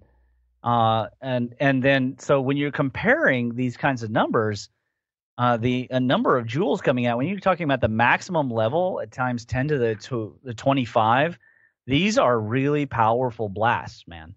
And this would explain why you can lift up such massive amounts of stone and or cast them down, carve things as big as the Grand Canyon, because you look at the Grand Canyon and it's got very unusual features that don't completely match water erosion. It partially matches it, but it doesn't completely match it. And it has Lichtenberg shape carving in it. And so I had to dive into lightning physics because now I needed to know how to calculate about step potential and how it kills you. And I learned something about it. The short on page 121, you see this is all from the work by Uman, which is lightning physics and safety, something like that. Okay. And on page 121 and 122, the thing that he calculated that I was able to utilize shows that the voltage between the feet increases the bigger you are. Now, to make that clear, that means that a mammoth, especially the biggest mammoths, would have experienced a step potential much greater than a human would. Yeah. So they would. You're saying that that's why we see these instantly petrified mammoths and things like that. I'm saying that the reason why they killed over dead and there's no signs of hunting for a lot of these mammoth carcasses and a lot of these ground sloths. Oh shit, that happens today. Herds of cattle and stuff. I have citations of those things too. There was an entire soccer team that went down because of step potential. And they were in Africa. They thought it was voodoo from the other team, and it was probably they just didn't have on good shoes, or maybe they had on no shoes, or their feet were wet. Right. The shoes were wet. So from there, I looked into how much what the impedances in the body are, and the maximum current needs to kill you, and I calculated some radiating propagation voltages, and if you go over to pages 124 and 125. I show that if you use you have the maximum Vajra strength and the limited Vajra strength, you can see what kind of milliamps that you're getting at the 100. It's the same meter distances for both tables. Starting at 100 meters, you're talking 6 megavolts and a current on a limited one of 12.5 kilo milliamps. So it's actually just 12.5 amps. And so you're ending up deadly all the way out on a limited one. You need to be over a certain amount of milliamps. I don't remember how many milliamps, but let's say it's not much. It's not much. It is the current that kills you. Let's say it's about 6. That's going out to 5,000 meters. And potentially, if the maximum Vajra is used, you have a deadly amount of current all the way out to 10,000 meters. Now, the question is, did enough of these strike the Earth? Possibly. And so, in a way, both what Neil was saying about these thunderbolts being big and what you're saying about a swarm of lightning bolts, you're both correct. Because what you need is a swarm of these massive strikes. And why would you have a swarm of these massive strikes? Because a large body – I'm using the moon because the moon has the evidence on its face. We could see it. It's the dust that it blasts. You're saying that face is the dust that was blasted off. Well, it's been discharged. Yeah, it's been stripped. And we have moon rock on the planet. And the natives had it, and they gave it to NASA before NASA even went to the moon. Right? They said this fell to the Earth, and so did the Martian thunder eggs. Right? But they said, here's the moonstone. We can look at the moon and see the discharge phenomena. You could see what the moon should look like when you look at the backside of the moon. I have that all in the M plates. And so when you look at all that ripped up material, there's your impact errata. There is your potential the wobble. There is your mechanism for electrostatically lifting certain continents and creating continental drift, a la Hapgood style. And this all would have happened over tsunamis. a fairly short period of time, right? Yeah, I'm proposing about three passes around. Sort of, they get together and then they bounce around and swing around, and then finally the moon gets away but doesn't quite get away and ends up trapped in an odd orbit. And it is in an odd orbit. It's elliptical, but it's erratic. And that erratic behavior of the moon is indicative that it's pretty new to us. And that's exactly what the Sumerians said, and that's what also the various tribes of South America have said. So then you're saying, how do you create the uplift that I have documented in Unboxing Atlantis, Bolivia, of 4 kilometers of uplift in the last 12,000 years? Right. You need a force. You need a mechanism. You can't just say thunderbolts did it from the distance of Mars. That's not possible, right? We don't see that kind of numbers. If those kind of thunderbolts had come all the way from that far, it would have probably wiped out everything. But it didn't. It came from within the distance of the atmosphere. Something had to pull on the Earth. It had to lift and kind of slide things around and create all those forces. So all of it's happening. Gravity's involved. So this means that you're saying that mankind existed on this planet before the moon got here, because there had to be somebody here to record this shit. There was apparently, actually, there was a previous moon named Mamu, and he was totally killed by Kingu. Kingu, also known as the Watcher, totally wrecked. And this all had to do with Nibiru and stuff. And I don't want to, make people. They don't have to believe in Planet 9 if they don't want to. It's fine. All I have to say is that the myths record when the moon arrived and that there was a great flood down in South America. They blamed it on the women. They blamed it on a woman who became jealous of her husband's power, and it was primal gods, right? And then she caused the great flood in order to get her revenge, and then he had to slay her and send her off, blah blah blah.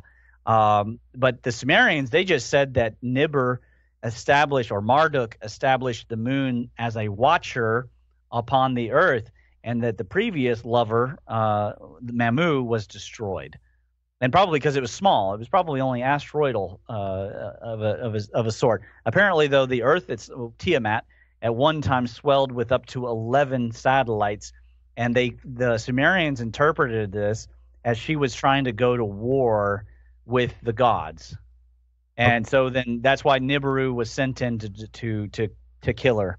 But that's all in the Book of Inkly, Tablet 2. So these thunderbolts, they are the prime mechanism that we're using. But of course, impacts were also true, right? Thunder eggs coming from thunderbirds, and the arrow, Brahma's arrow wasn't the only thing. It did turn things to ash and vaporize people and blah blah blah. But there was also the sword, and it would shake the ground, and there was a Mjolnir, right, the hammer, and it would shake the ground, and there were impacts. It's just you can't really explain away selective extinction via one comet striking the side of Greenland, or in the case of what they had been saying, they were saying up in upper Michigan and lower Canada, and I've already proven with the Carolina Bays that's not possible. The issue is we need multiple vectors, but we also need things to survive. So think about it. What did survive? Well, the short-faced bear didn't survive, but the black bear and grizzly bear did. What do baby grizzlies and black bears have in common? They climb trees, and they live in caves. Short-faced bears would not typically be – they're so big, they wouldn't climb trees. That's one thing. And if enough of them died, they wouldn't be near enough to each other to breed again. Right, same thing with ground sloths. Ground sloths are too big to climb trees. Regular sloths climb trees. Right, and same thing. American lions. So way roosting too big. Species that roosted and had insulated themselves from this event. Yes, Yes. The species that didn't, but savanna-bound species and things like that would be necessarily very right. So that one asks about the bison, perhaps. Well, the bison, some of the bison were known to live in caves in Kentucky.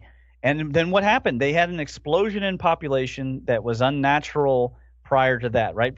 Before that, predators kept the population in check, and it exploded to a massive level because they had no competition after that.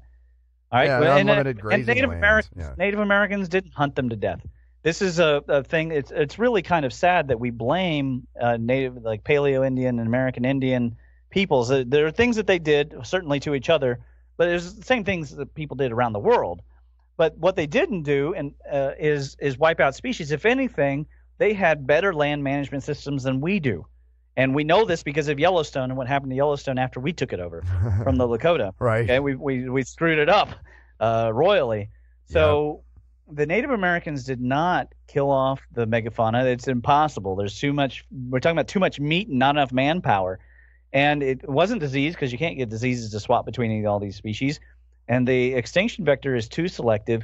You need a mechanism. And not only do you need a mechanism, you need an origin. And the moon gives us that origin. And we have stories of Janus, the two-faced god of destruction. The only two-faced god that we know of right now is the moon. That's the only one that we can point to. You can from antiquity. You're saying that's the only one we can logically point to. Okay. Correct. And all around the world they had references to this two-faced god of destruction. It's not only the Greeks. So I propose that Janus is the moon, and that very clearly that they're evidencing that, and that the Great Flood, not the deluge, the Great Flood of the Younger Dryas, that all that and the end of Atlantis was all caused by uplift and then down thrust and mega tsunamis that were cast around because of continental drift. The CIA just declassified a paper in 2013 that talked about the Earth crust displacement. Of course, it talked about it in relation to the pole flip. And the question is, why did they even classify it? Because they think it's possible. And they think it's not only possible, they think there's evidence. Okay. Right? They retconned a lot of it, right? It's still not completely declassified, but they declassified the vast majority. And that kind of paradigm, there was a paper released about the mega tsunami, and it has actual calculations. Some of these waves were so big they could cross Europe, and then dump like they would enter over at Germany and dump out at the Caspian Sea. I mean, they were huge amounts of water. How do you generate that kind of power? You can't generate that with a comet. You just can't. The best you can do with a comet is a mega tsunami that's several hundred meters tall. And we have a great electrocomet event down in the south of Melbourne in 1491. The South Koreans and then the Aborigines both recorded this happening. The comet split, and one half of it hit the water and created a 240-foot wave, and the other half exploded in the air and instantly petrified the stumps along the beach. And you can go visit those stumps, or you can just get Peter Mungo Jep's video from ancientdestructions.net or whatever. And he shows you the wood. You can see it really clearly. Some of it looks brand new, like regular living wood. Of course, it's dead. And the rest looks like coal because it was electrified really fast. That kind of energy release happening would have been the equivalent of several hydrogen bombs. Right. That's only one chunk of rock. So if you have a rock that's 10 miles wide or whatever, if it doesn't wipe out the whole planet, daggone is going to do a whole lot of work. But what it won't do is reach around to the other side of the world to Siberia and melt the ice there. I see what you're saying. You need a mechanism or that does both. Not that solitary event then. No. Otherwise, yeah. It would be a swarm of rock that either came off of the body or was carried with it. Okay. Right? And then pelted. And in a chain of events, creating massive destruction all around. And that would explain a whole heck of a lot, because you need a selective process. You need something that humanity could survive. If you have a volcano that's too big, if you got some kind of like VEI 8 or 9, Mankind's too screwed. Yeah, it does. It does. You know, that's a good word, selective event. That does, because why were some species wiped out and others weren't? Because that says that whatever happened didn't necessarily, not only did it not necessarily happen particularly globally, but even regionally it happened. Well, there would have been earthquakes globally, and there would have been echoes of the crust as it shifted, because it's a thin crust. It's like it's like a scab on top of a molten ball, like they have scabs on the top of smelting, right? As slag. Right. So there would be trembling and there would be shaking, but it wouldn't necessarily be the end of all life, right? And you can't create too much nanodust, because if you create too much nanodust, then all the plant life dies. Sure. And everything that breathes air dies too. Right. You couldn't. And that's not what happened. But what did happen was the continents had to move, or the poles had to shift, and the rotation change in a certain way that mammoths could be frozen with food in their stomachs, that you could actually dig up that mammoth, not only eat that mammoth, but you could feed the stuff in their stomach to a sheep, and the sheep would still live. And the species that they found inside those stomachs in northern Siberia actually came from species that don't grow within the nearest 1,000 kilometers. It's crazy. Yeah, it is crazy. And it also, my reckoning is that probably, that's like, it was flash frozen. Boom. Yes. Basically flash frozen. And there are some that were instantly petrified, and the mud around them can't be discerned from the body. And Jupp also shows that. But think about this too. Why isn't Greenland at exactly the North Pole? Probably because whatever approached from that direction and coming downwards towards the Atlantis, towards North Africa, and lifted and dragged Greenland along. And sure, dropped an impact or two. And then it continued on its journey past the Sahara, frying everything on its way, sinking Doggerland, sinking Friesland, and sinking Atlantis, which it was probably the Azores and probably was on the Mid-Atlantic Rift. And so it just kind of sank because everything was pulled open and just, kind of fell down in. And then continued on its path across the Indian Ocean, destroying Sunderland and then vaporizing the heck out of Australia. Why doesn't Australia get much rain?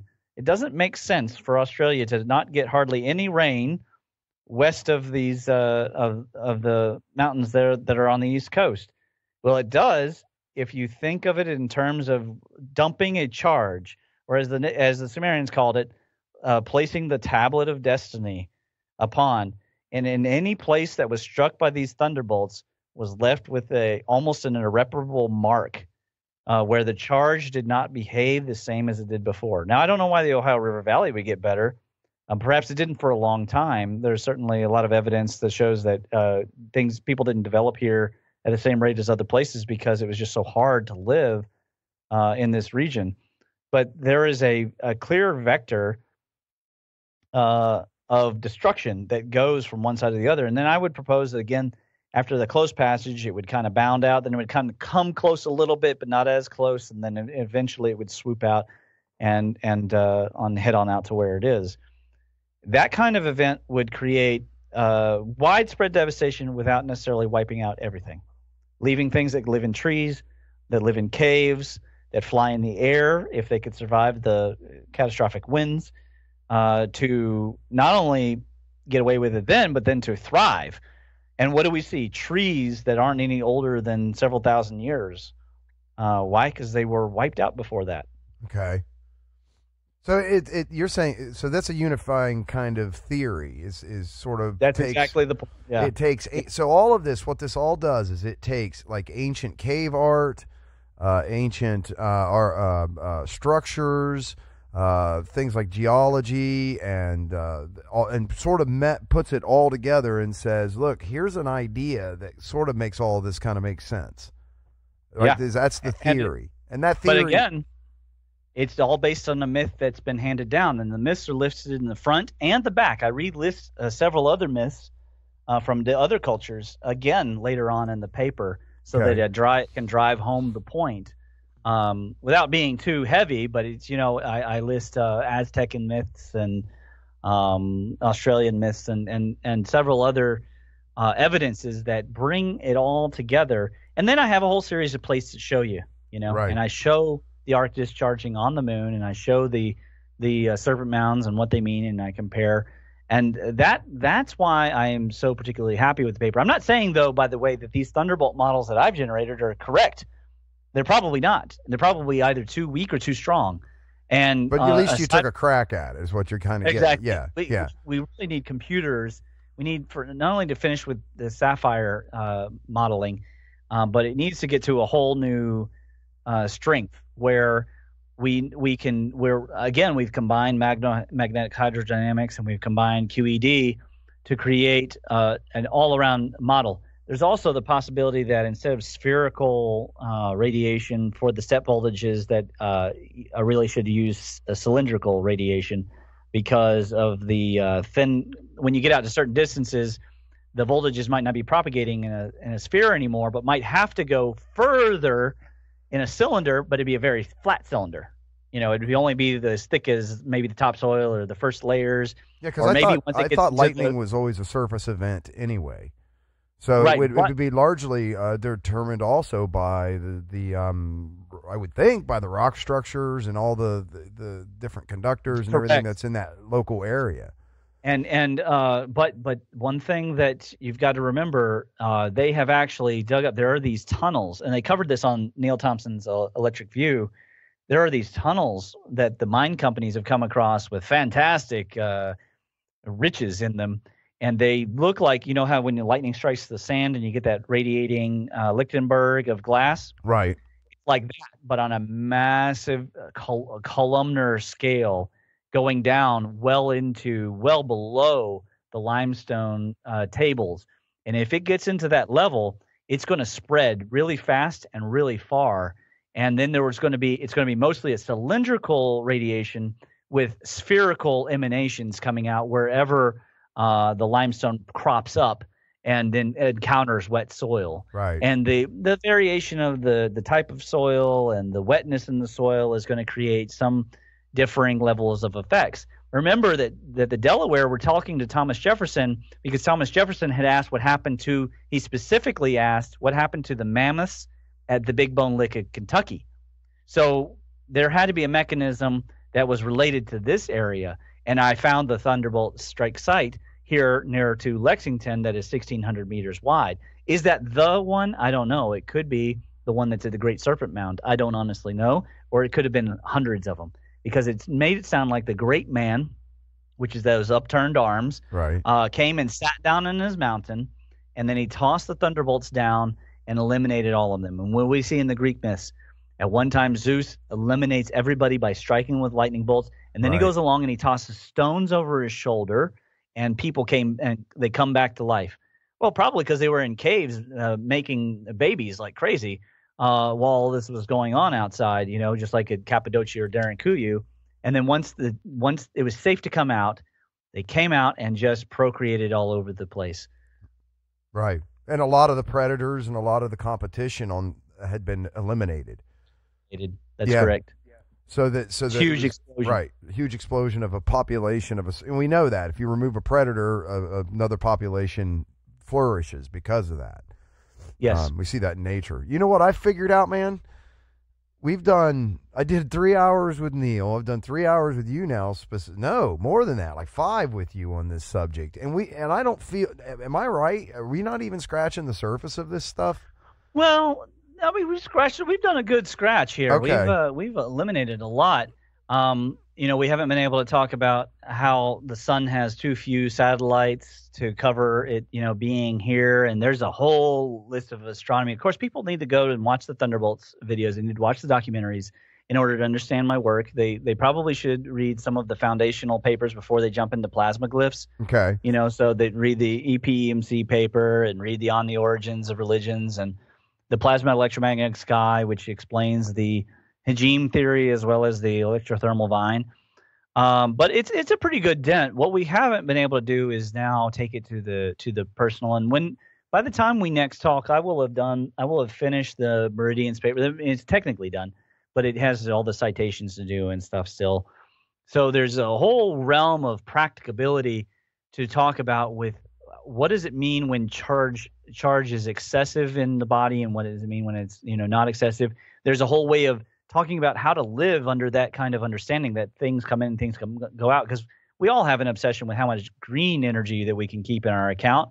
And there is, of course, the religion discussion is always fascinating because you get down to it. There's religions that we don't even know we have, like the religion of authority, right, and the religion of violence. There's a whole lot of things that we haven't been able to cover yet that are related to, and that's the extended.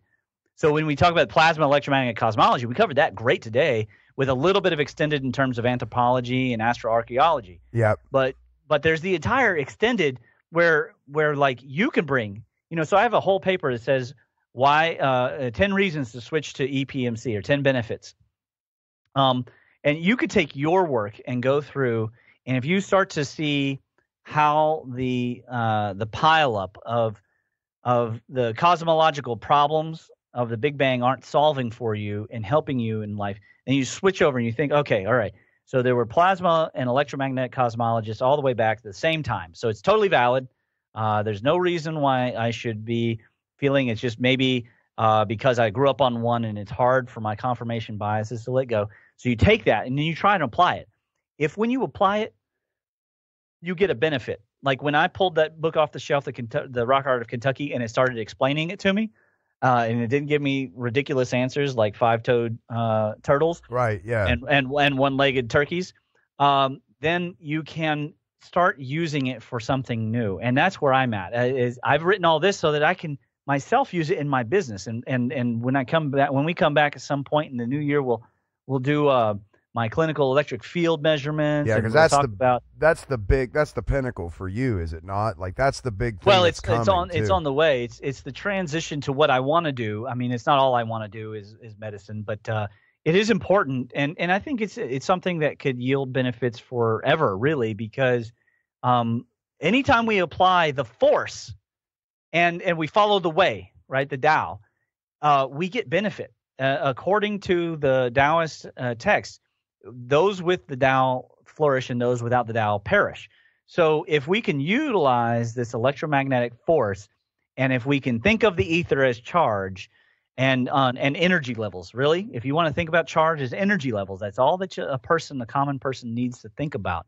There is so much we can do for engineering solutions in our family, in our career, in our world, everything. I had my brother's girlfriend had a minor crisis over the holiday. Some guy, he got promoted. Somebody else got fired. And this guy, he gets promoted. He's manager for 2 weeks. He starts causing trouble on behalf of the fired guy. And so she's asking, and she's feeling really kind of undermined and feeling kind of weak about it. And so my brother asked me for some art of war advice. And I started talking about how she needs to get the guy handled and get it up to the next level of management to where they can get rid of this guy, because it's a toxic situation. And people, they often go through situations like that without stopping to think about the energy frequency that's really going on and what that does and how damaging it can be. For example, in this case, to the business that she worked at. As our grandparents would say, one bad apple spoils the bunch. It's sort of the same. Exactly. Yep. And so you can explain that through frequency and through energy and through the laws of energy. You can definitely understand it that way, for sure. Absolutely, yeah. And you can create solutions. And the Chinese, they were all about creating solutions because they loved advantage. They have no bones about advantage. They don't feel an ethical compunction when it comes to advantage. They think it's great. And in war, there's no amount of deception that's too much. Is a direct quote out of The Art of War.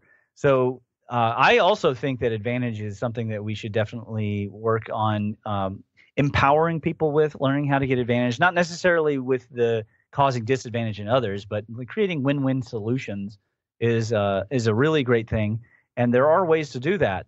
And I think the root of that is energy. And where when you get down to it, what is energy?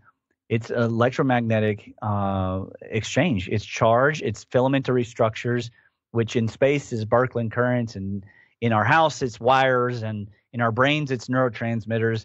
And it's all over and around us. It's an entire way of being, without being too woo-woo of, I am the one with the force and the force is with me. Yeah. It's a practical level thing that can be used to improve lives.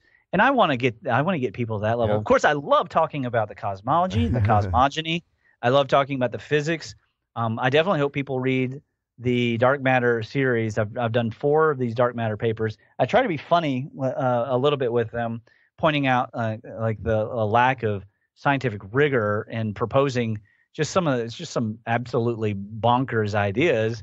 And then I try to alternate that, like, well, here's an idea that might actually be able to replace that. At this time, the Big Bang is the main thing, but it can't be the final answer until they answer for intrinsic redshift and the problems that have arisen, surprise, surprise, from satellite data from Gaia DR2 about the redshift is not correct. And so our dark energy and all that's not correct. That's why I came up with cosmic rearrangement hypothesis. And we can go into cosmic rearrangement another time. But there's always definitely going to be another time, that's for sure. There's always more with this to talk, because any good theory should, in that way, it should produce good answers, predictable results, but also introduce a whole new range of mysteries and ranges for us to go into and to talk. And it should be able to touch into anything. And I'm excited that this research has borne the fruit of bringing, because Chinese medicine is ancient and it's obsolete, but it is currently state of the art, unfortunately. And to bring humanity's one of humanity's best inventions and sciences up to date and into the future is something that does really excite me. And that's what this new paper that you're working on right now is really targeted on. And I know I've talked to several people on the show about that since, because that came out a lot with when you were on with the Occidental Taoists, when I had both you guys on. We were talking about that a lot. And I know that that's imminent. That you must be weeks or months away from that coming, right? Well, the clinical electric field paper is already out. So people can go and download that on ResearchGate and see the results of that. This Meridian paper will be out within the next week to 2 weeks. I already produced the circuit. I was busy over the holidays. When I get extra time, I get extra energy. When I get extra energy, I get extra creative. So I'm very excited about the circuit model.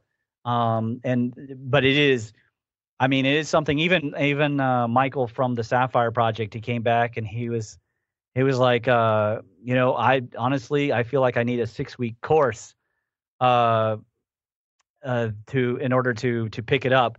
And he wrote back today. He said, I read the proposition for testing section twice. Sorry, don't understand. So yeah, that's the thing. It's chewy, and it's why I'm glad you're coming and doing this, man. Because you put a lot of, again, this was perfect because now these papers have so much context as to what you're talking about, and then that makes them make a lot more sense to us dolts out here. Looking at this, go, man, this looks really technical. I don't know what I'm staring at.